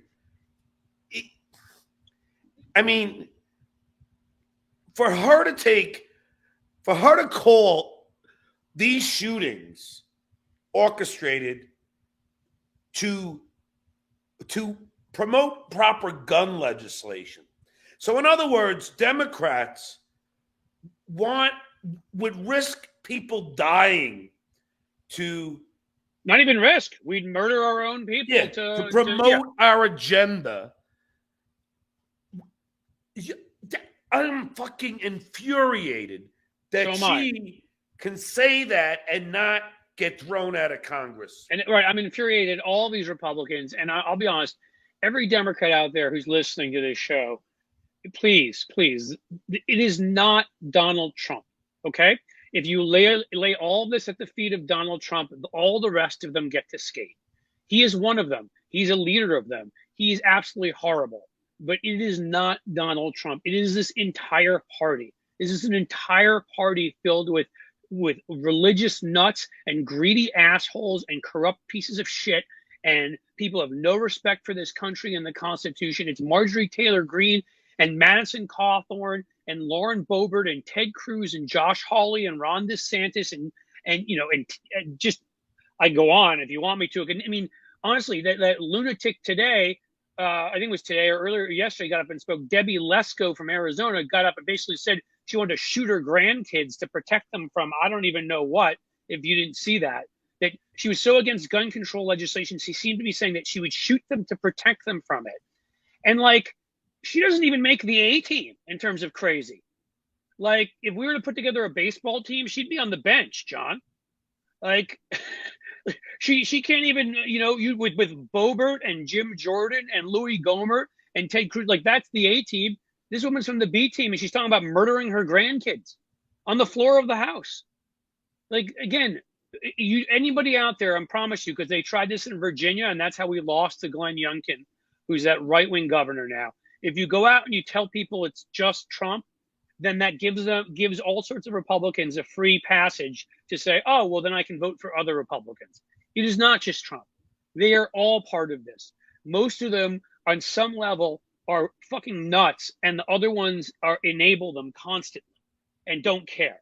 And it is important that before the midterms, you share that message all the time. The entire Republican Party is a sick, greedy cult.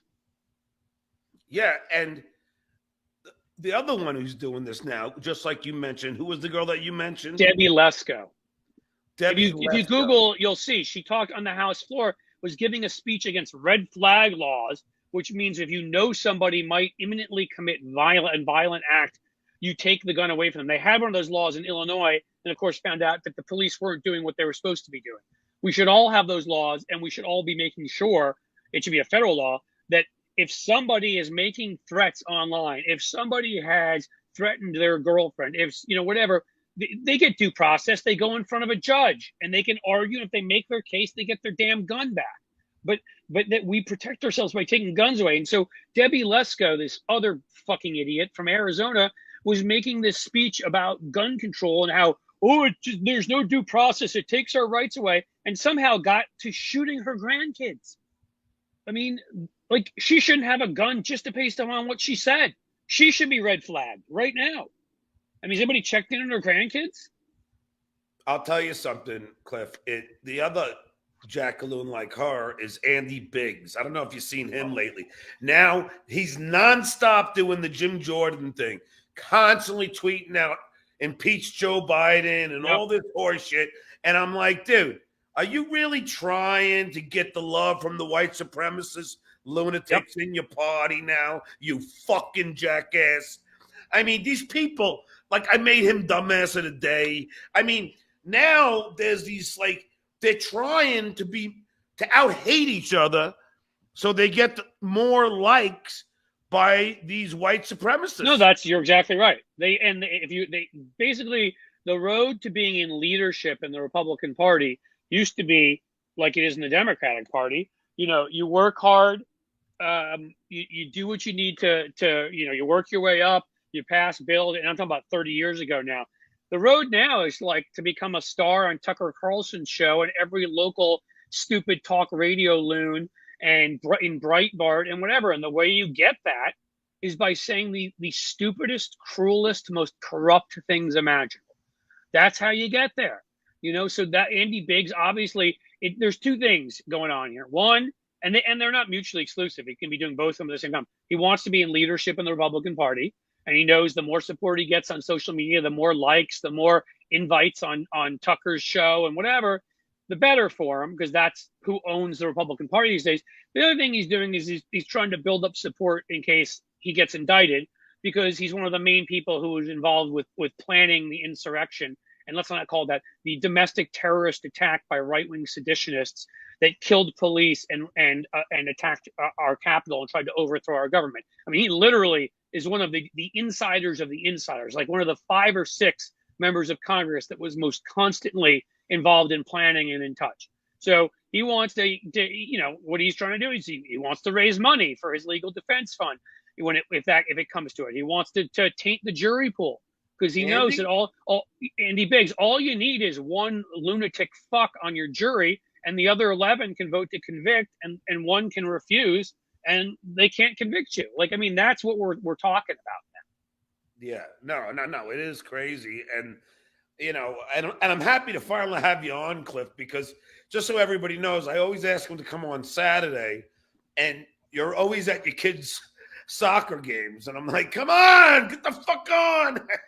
I know, I'm always like, I want to come on, and if you've done it this Saturday, actually something even more like kids' soccer games are awesome. My other kid, the budding rock star, you see the drums in the back there.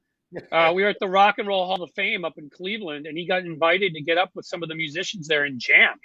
Oh, nice. And was like, he was playing the drums to Sweet Child of Mine, and he was singing Walk This Way. And I mean, it was so I wouldn't have been able to do it this Saturday either, for another very cool reason. So I'm glad you invited me during the week, is what I'm saying to you.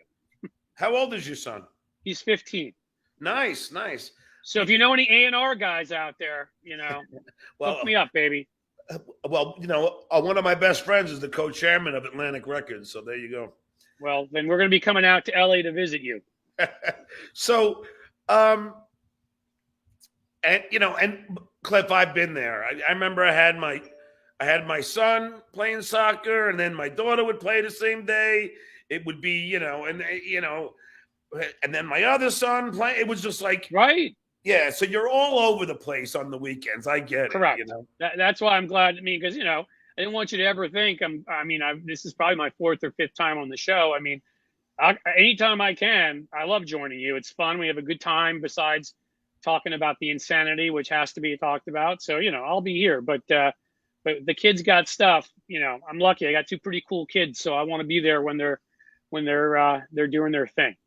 Yes, I totally understand. I mean, now it's kind of bittersweet, because now, my youngest is 16, and it's like, wow, all that time. It's cool and all, but I love those years when they're like, 5 years old. Oh my God. I look at those pictures and I get upset all the time, right? Yeah. These little adorable kids, and no, I love kids are awesome.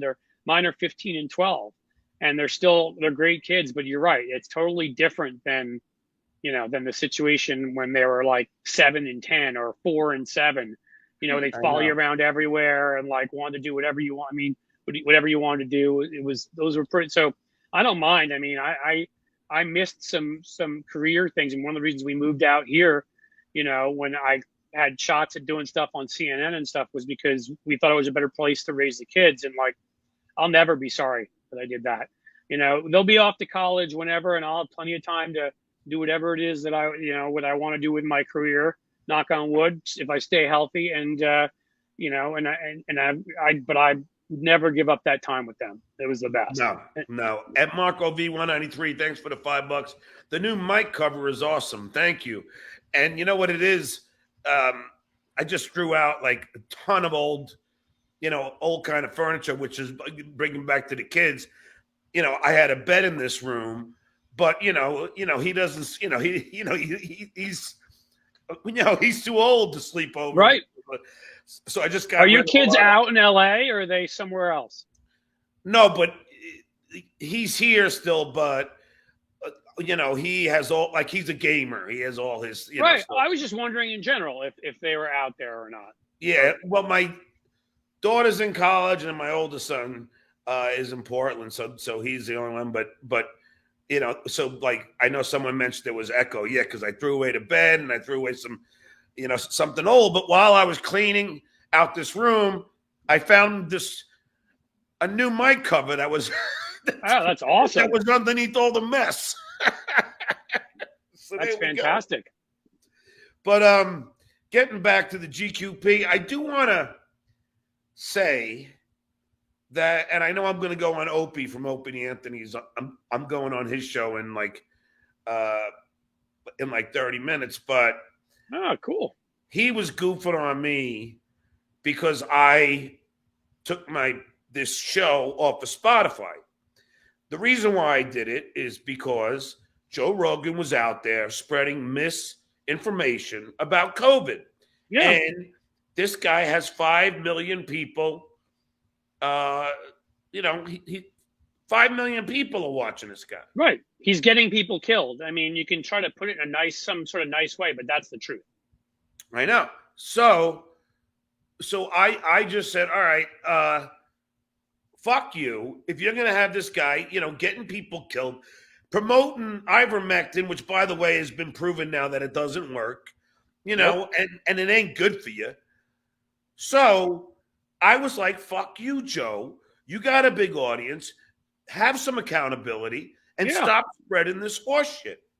Because really, I think he's a blockhead. I'm not a fan. I'm not a fan of macho bullshit and his fucking steroid-taking blockhead. Right. I'm not a fan.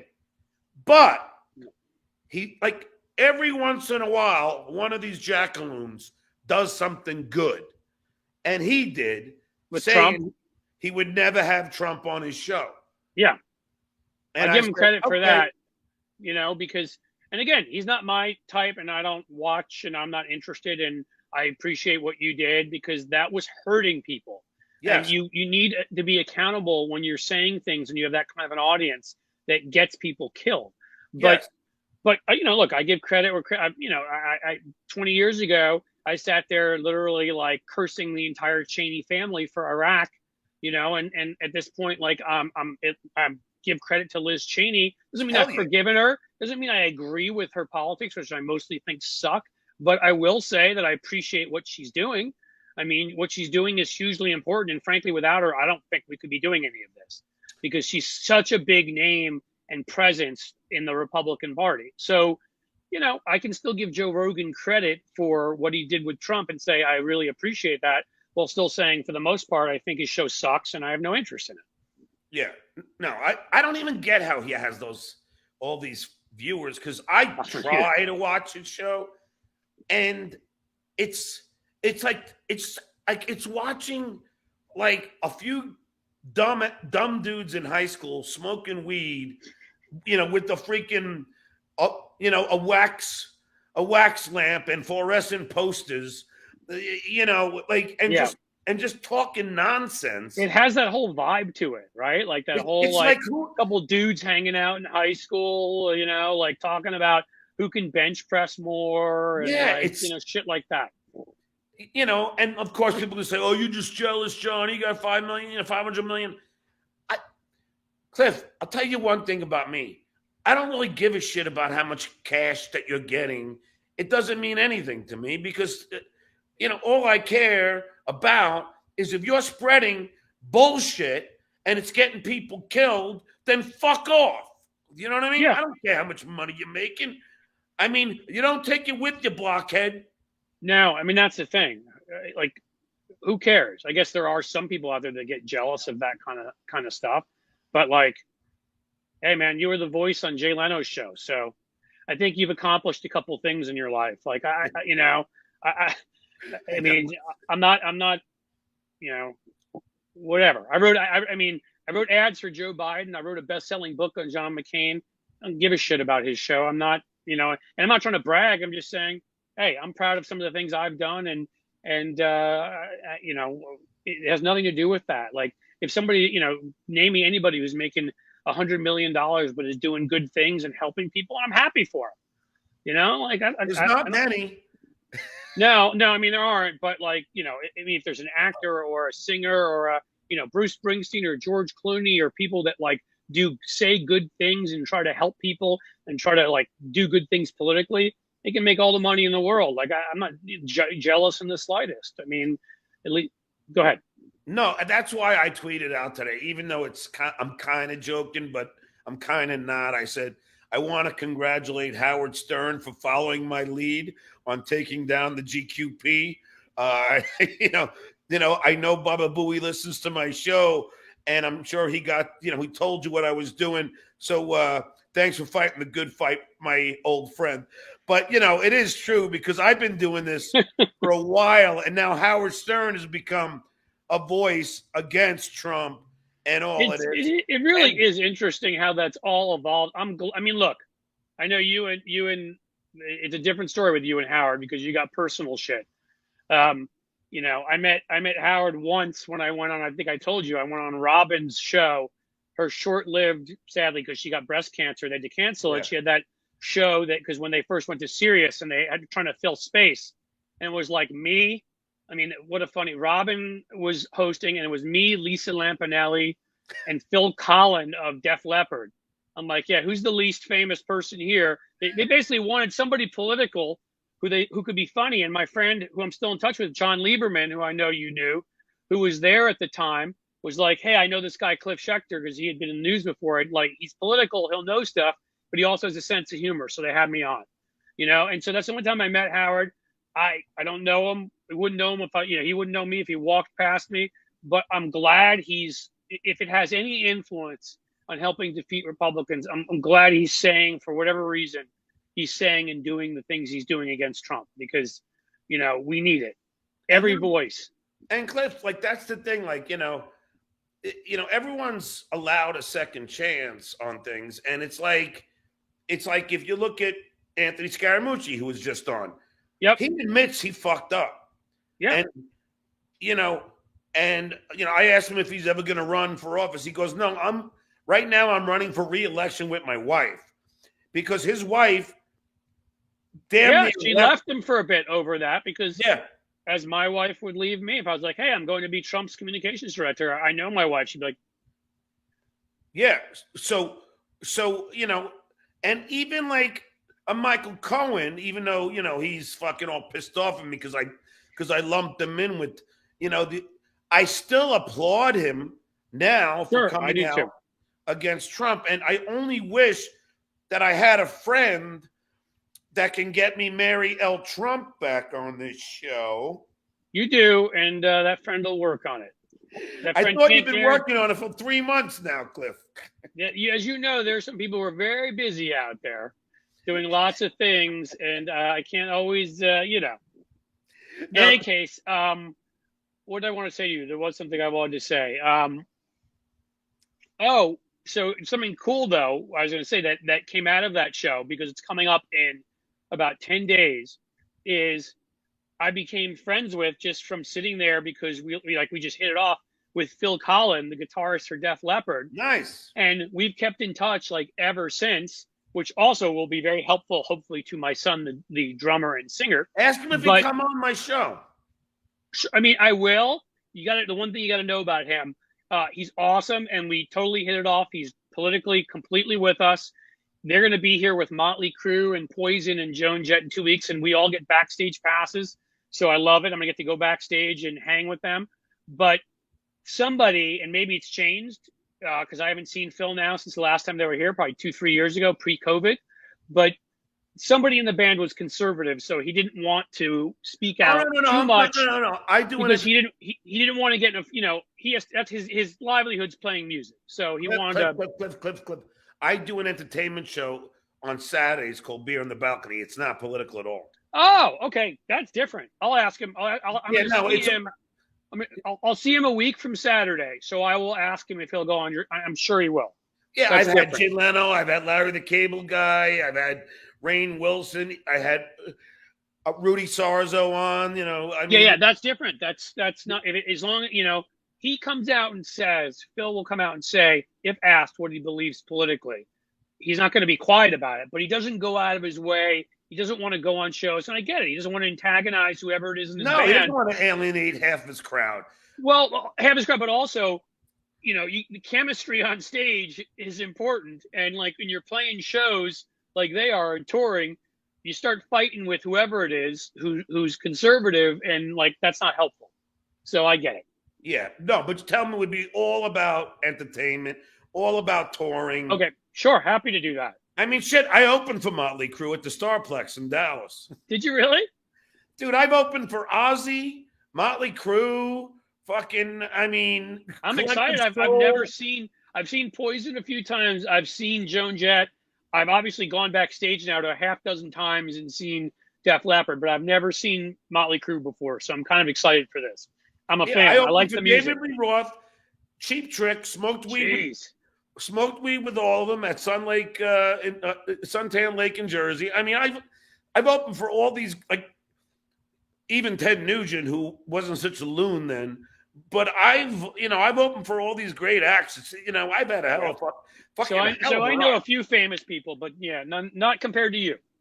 And it's so funny. Because I'd be getting a lot of girls. When I'm on the road and I'm going, geez, I only sold 50,000 albums. I can't imagine what Def Leppard's getting right now. Yeah, I think pretty much whatever they wanted would be the answer. I know. Well, anyway, getting back to the politics, Lauren Boebert, I love Eric Swalwell. See, we need people like Gavin Newsom is amazing. Yeah, what he did with that ad is what I've been screaming for forever from the Democrats. And I'm going to do something more broadly on it and write something about it, I think, because again, look, man, I worked for Biden. And like, I think he's a really good person. I think that COVID bill he passed is the reason we recovered so quickly and other things. But, whatever it is that's holding him back now, he's not leading right now. Don't get me wrong. I'm with you. Nobody should stay home. Everybody should come out and vote their asses off unless you think it's okay to not have a right to abortion. Unless you think it's okay for everybody to have for 4-year-olds to walk around with assault rifles, unless you don't think that we should be able to regulate CO2 so we can all be living in water world in fucking 30 years, then don't go out and vote. But go out and vote because it's important to vote. And Joe Biden actually has done a lot of really good things. Even the gun bill he passed recently, that's all he could have gotten from the Republicans. And he's done a good job there. But when it comes to leadership in terms of pointing out, here's the good things I've done, here's how the Republicans suck, and messaging it and making sure people hear it, doing ads, doing speeches, I don't know why they have such a lack of urgency. And so I'm so glad Gavin Newsom did that. Eric Swalwell's out there. Ted Lieu, another guy in Southern California, is out there. Ruben Gallego from Arizona. Katie Porter, most of them seem to be from fucking California. I mean, there's others. And Cory Booker speaks out from New Jersey. We've got some of those folks.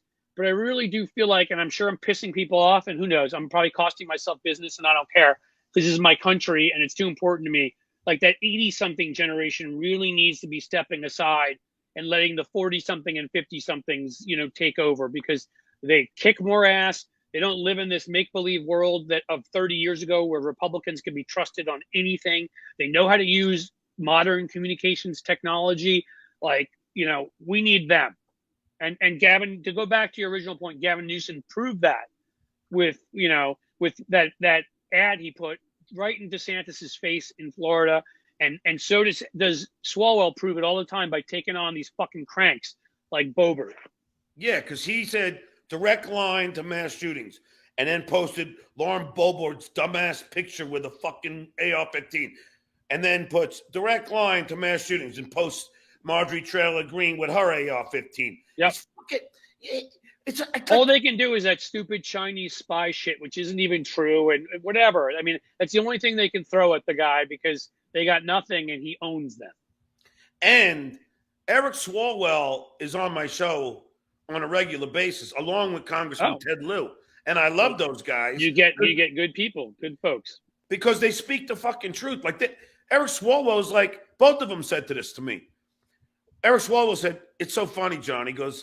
He goes, you'll have your Ted Cruz and all Jim Jordan's trash me on Fox News.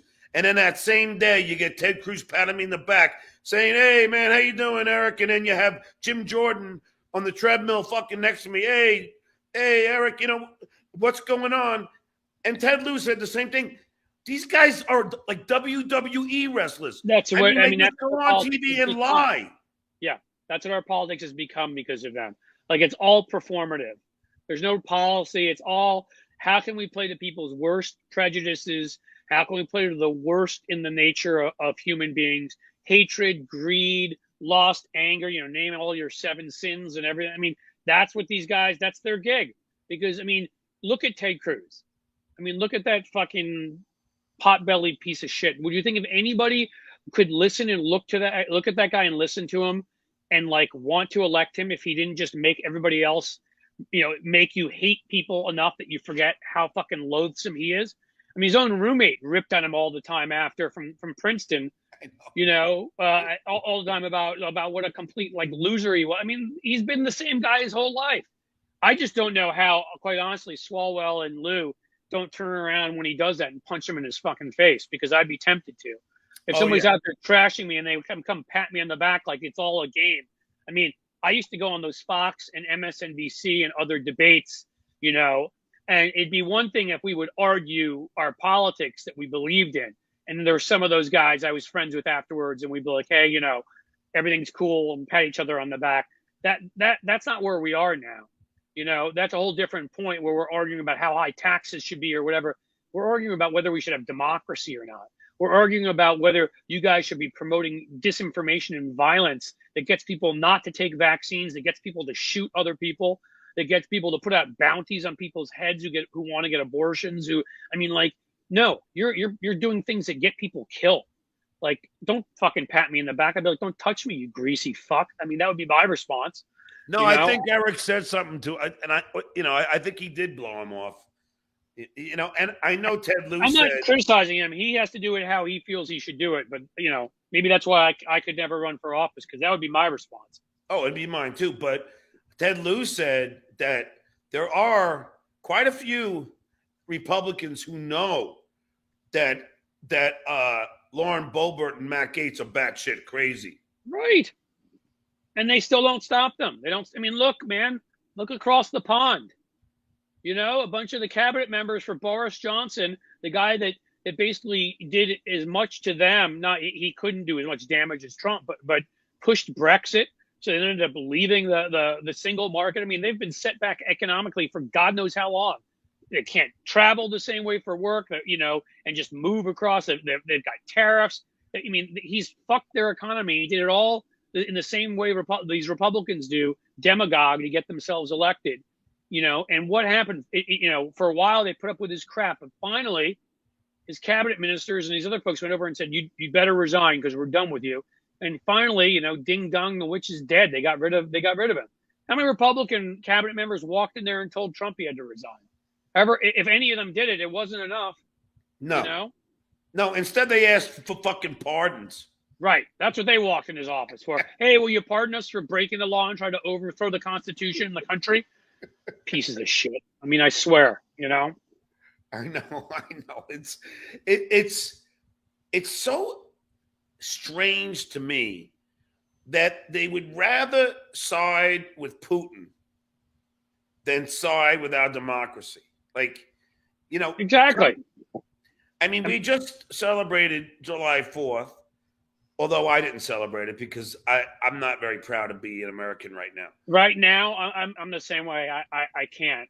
I'm not.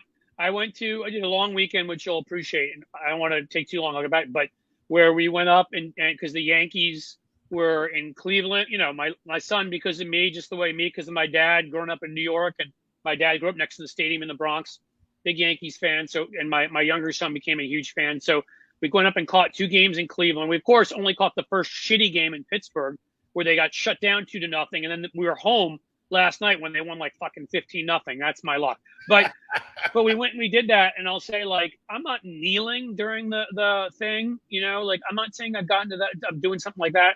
but I won't stand for it, and I won't put my hand on my heart, and I won't take my hat off, and I just sit there and ignore it, honestly, because like I can't right now. No, I can't. And not because I want to make some, like I'm trying to be dramatic, but when I take a look at this country right now, this isn't what my country is supposed to be. well, you know what I've always said, Cliff, and I've tweeted it out. I don't know if you saw it, but I said, hey, our forefathers left England to escape religious persecution. And now we are allowing the Catholic Church to run this country, hence the Supreme Court. Yeah, I mean, they're all, I mean, it's not even the Catholic Church. Like, the Catholic Church is liberal compared to them. They're like from Opus Dei. They're zealots. They're from that far right Reconstructionist movement that doesn't believe in the reforms of, you know, of what was it, the 1960s or whatever. Like, they still, I think the kind of stuff they believe in is that I still killed Christ. And I try to point out that I had a really good alibi. I was somewhere else that day, man. I had other shit going on. I was busy hanging out with a couple Galileans. You know what I mean? Like, I mean, sorry. All I can do is make jokes because, like, they're batshit. They're not normal sort of, hey, I'm a semi-conservative Catholic. Like, they're Reconstructionist, go back to like persecuting gays and looking at Jews as the enemy, and like that's the kind of Catholics they are. They're evil. Yeah, and and I'll say this once, I'll say it again. I know people in my chat have heard me say it a billion times, but I'll do it one more time with you, Cliff. Probably won't be the last time.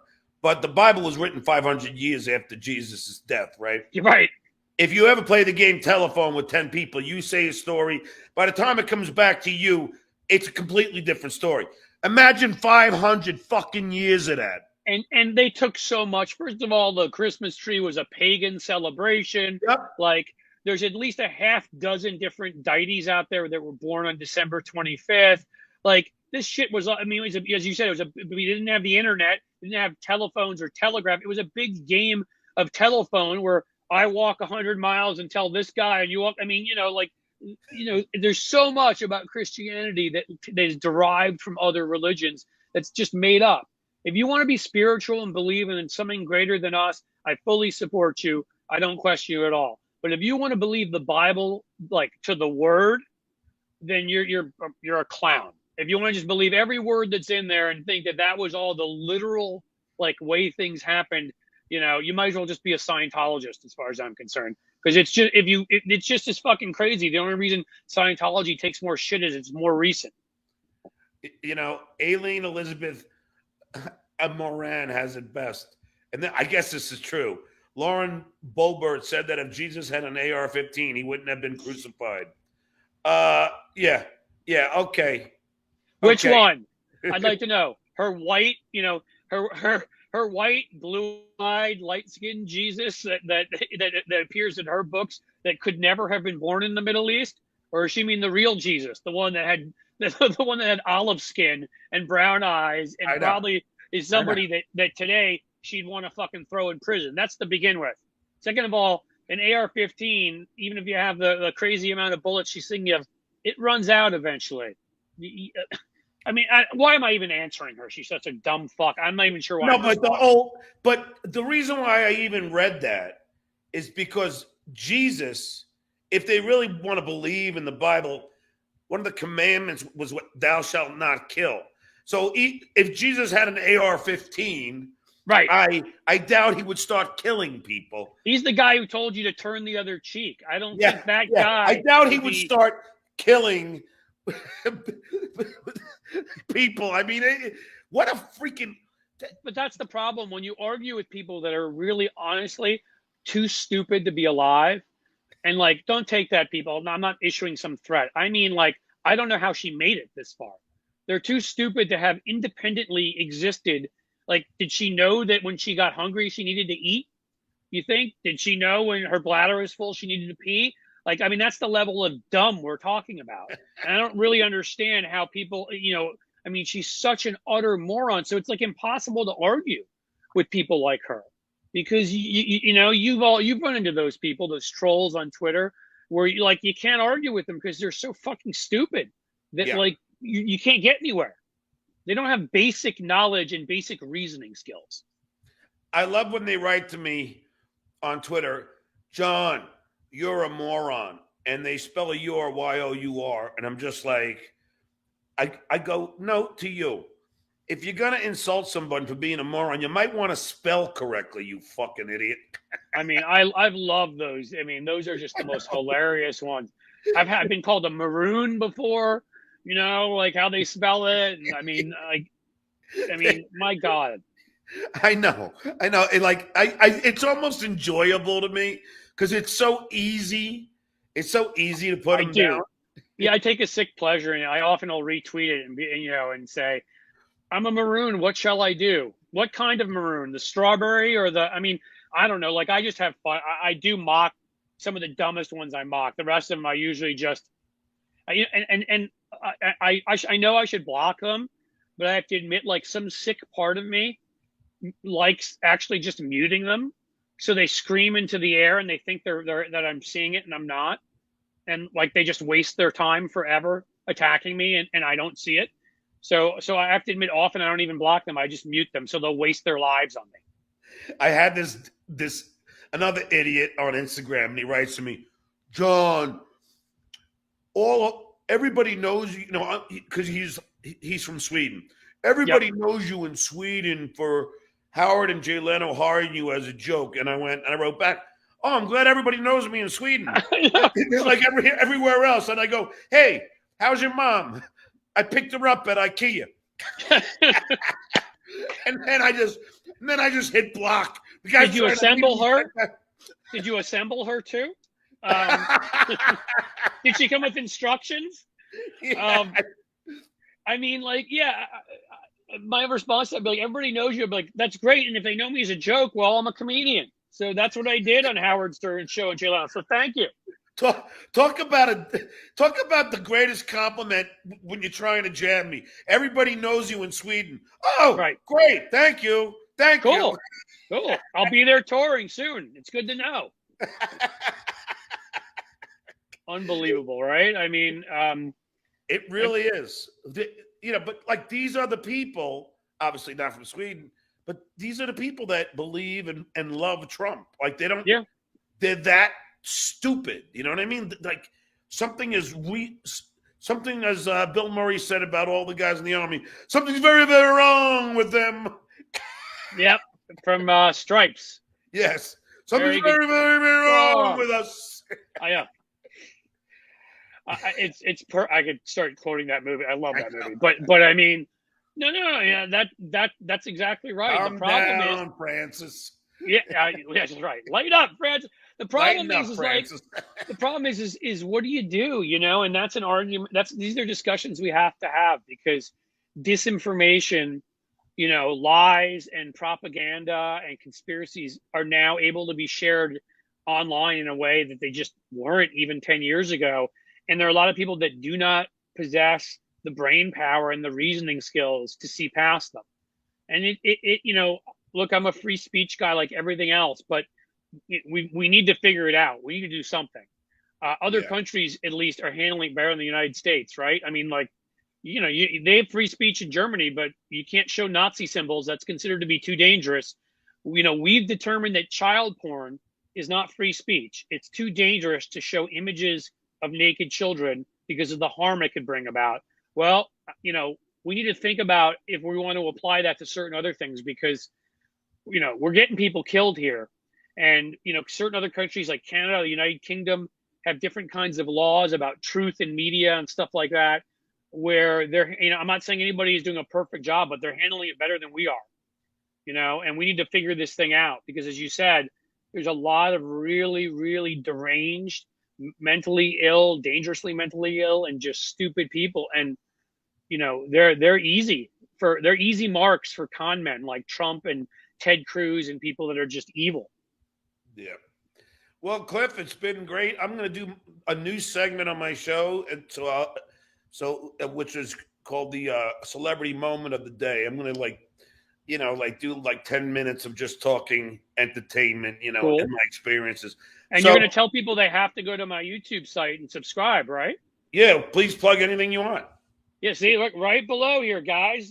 You're not gonna be able to see my freaking cursor, but below my face, youtube.com/C Schecter, C, and then SCHECTER. Been going about 7 weeks. We're already over 3,000 people and growing. So come on by. I do what you saw me do here. I talk about serious political issues. I get angry sometimes, but I also try to inject as much humor as I can into it. So if you like what I do here, you'll like me there. Come and subscribe and join the family. All right, Cliff, thanks for coming on. Please come back again soon. Dude, invite me back during the week, really soon, and I'm here, baby. All right, and work on Marielle Trump for me again, will you? I will ask the one and the only Marielle Trump. Yes. All Take right. care, buddy. Colin. Yes, that's right. Phil also, I promise. All right, thanks, pal. Take care, buddy. All right, the great Cliff Schecter on the show today, along with Cheri Jacobus. I want to thank my guests for coming on. I had a great time with you guys today. And I want to thank my sponsor, betonline.ag. I want to thank my moderator today, Andrea Brower. And now it's Celebrity Story of the Day. I might change the name for that, but here it is. Because I do like talking entertainment. And today I'm wearing my New York Giants shirt. So why don't I talk about a story about a New York Giant? And that New York Giant is Gilbert Gottfried. Gilbert Gottfried died, as you all know, and I've had plenty of experiences with Gilbert, and I thought I might as well share all these great moments that I've had with Gilbert. From all the times on the Stern Show and all the lunches with Gilbert and Artie. So we'll start with that. Here is the Gilbert Gottfried Celebrity Stories of the Day. When I was on the Stern Show, a lot of times Artie,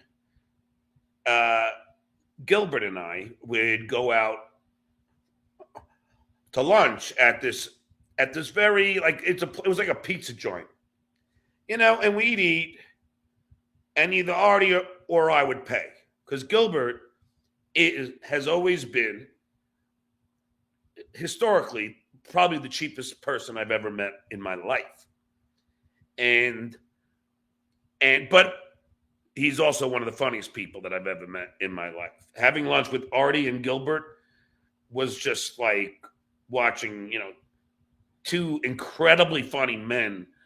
It was like it was a joy. And then after lunch, Gilbert lived in Chelsea, and I lived on the borderline of Chelsea in the Village on 14th Street. Gilbert was on 26th, and we were having lunch on 57th. So I would say to Gilbert, hey, Gilbert, do you want to share a cab home? He goes, oh, no. That's how Gilbert talked in his real voice. No, I'll just walk. It's not that far. I go, Gilbert, it's like 40 blocks. He goes, no, I'll just walk. I go, Gilbert, I'll pay for the cab. Oh, yes, I'll definitely take a cab with you. So then Gilbert and I were Eskimo brothers, because Gilbert, I didn't know this, but I meet some girl. I take her out. We ended up having sex. Beautiful girl, very well proportioned, if you know what I mean. And then the girl tells me, oh, yeah, I used to date Gilbert Gottfried. I go, really? Gilbert? I go, and then I suddenly started feeling less about the girl. But I'm like, I'm following Gilbert Gottfried. And, I go, how was it like dating him? And she said, well, I would meet him at a bar, and he would not buy me anything, and I would pay for anything he wanted. And then he would take me back to his place that had all beach chairs as his furniture. And in his closet, he had all toothpaste tubes and shampoo tubes and conditioner that he would get free from hotels. So I was like, all right. So he's got some real crazy, cheapness to him. She goes, yeah. So then I'm booking a gig for Bob Moore at KLSX 97.1 in California. Bob Moore is the general manager. So I decide to book Gilbert and have him close the show. Keep in mind, the show was with me, Artie, Florentine, DePaulo, Modi, and Gilbert. Okay. Gilbert, I talked to his agent once, 10,000 each night. So this is at the Grove Theater in Anaheim. So 10,000 for Friday night, and then 10,000 for the Saturday night, 20,000 total. His agent says, John, but Gilbert doesn't do that well on the West Coast. I go, impossible. Gilbert's one of the funniest comics ever. I mean, I saw him at the brokerage. He had me in stitches, me and Billy West and Jackie. We couldn't stop laughing, and Nancy. So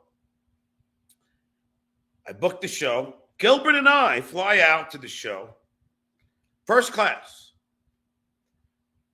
So we land, and the plane offers us a free breakfast. So Gilbert orders the pancakes. So after the plane lands, I look on Gilbert's chair as he's getting up to get his carry-on, in the baggage thing up on top. And I look down on his seat and I see, because he had those tiny little bottles of maple syrup. I'm talking about like those little, like a shot glass of the maple syrup. And I see that half of it has been used and half of it is still there. So I see it on there, and then I go to get my carry-on out of the baggage overhead. Then I look back down, and the syrup ain't there anymore. And I go, Gilbert, did you take that bottle of syrup? And he goes, you caught me, didn't you? Anyway, so we go to that gig. Both nights, Gilbert is following Artie. And he is getting booed off the stage. People are throwing ice cubes and buffalo wings at Gilbert. Bob Moore, the general manager from KLSX, is sitting in front of me. And he turns around and looks at me and goes, this is what I'm fucking paying $20,000 for? He goes, get him off the stage. I'm like, oh, jeez. And Gilbert is so funny because he doesn't care. So he would do setups, but without a punchline. So we go, a guy and a girl walk into a bar. I don't want to tell that one. All right. A black guy's walking down a street with a Chinese guy. I don't want to tell that one. And they're like, boo, boo, boo. And he goes, okay. All right.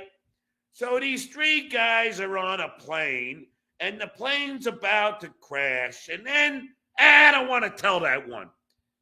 And they're booing him. And I'm like, so I finally catch him at the corner of my eye, and I go, Gilbert, get off the stage.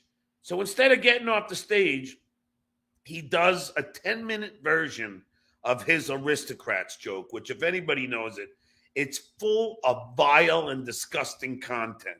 And then he ends it with, we're the aristocrats. And that was it. As he leaves the crowd booing and yelling, screaming for the money back. And my last story of Gilbert is when he was on the Tonight Show. I would go by, hang out with him in in his dressing room, and we would talk and, have a few laughs. Gilbert would bring 2 separate duffel bags.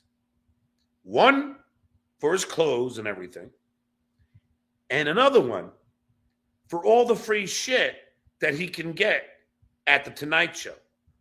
And what he would do is walk around, because at the Tonight Show, like in each segment produces, like each little area, there'll be like, their assistants, and they always had magazines and candy.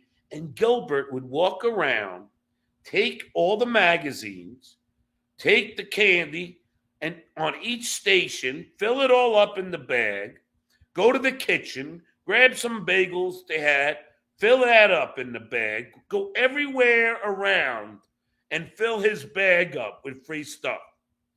And he would order 2, if he was doing a special segment, they would get him dinner. He would order 2. One for what he was going to eat at the Tonight Show, and one that he would bring back to his hotel room and eat later. That was Gilbert Gottfried. God bless his soul. One of the funniest comics ever, but he was an eccentric motherfucker. And that's many of my experience with Gilbert. So I hope you like this Celebrity Stories segment on the show. Thank you, everybody, for tuning in. And I will be back on Saturday at noon PST, right after a beer on the balcony with a very special guest. And that's only for my YouTube and Patreon subscribers at patreon.com/Stuttering John. This is Stuttering John saying, Gagee!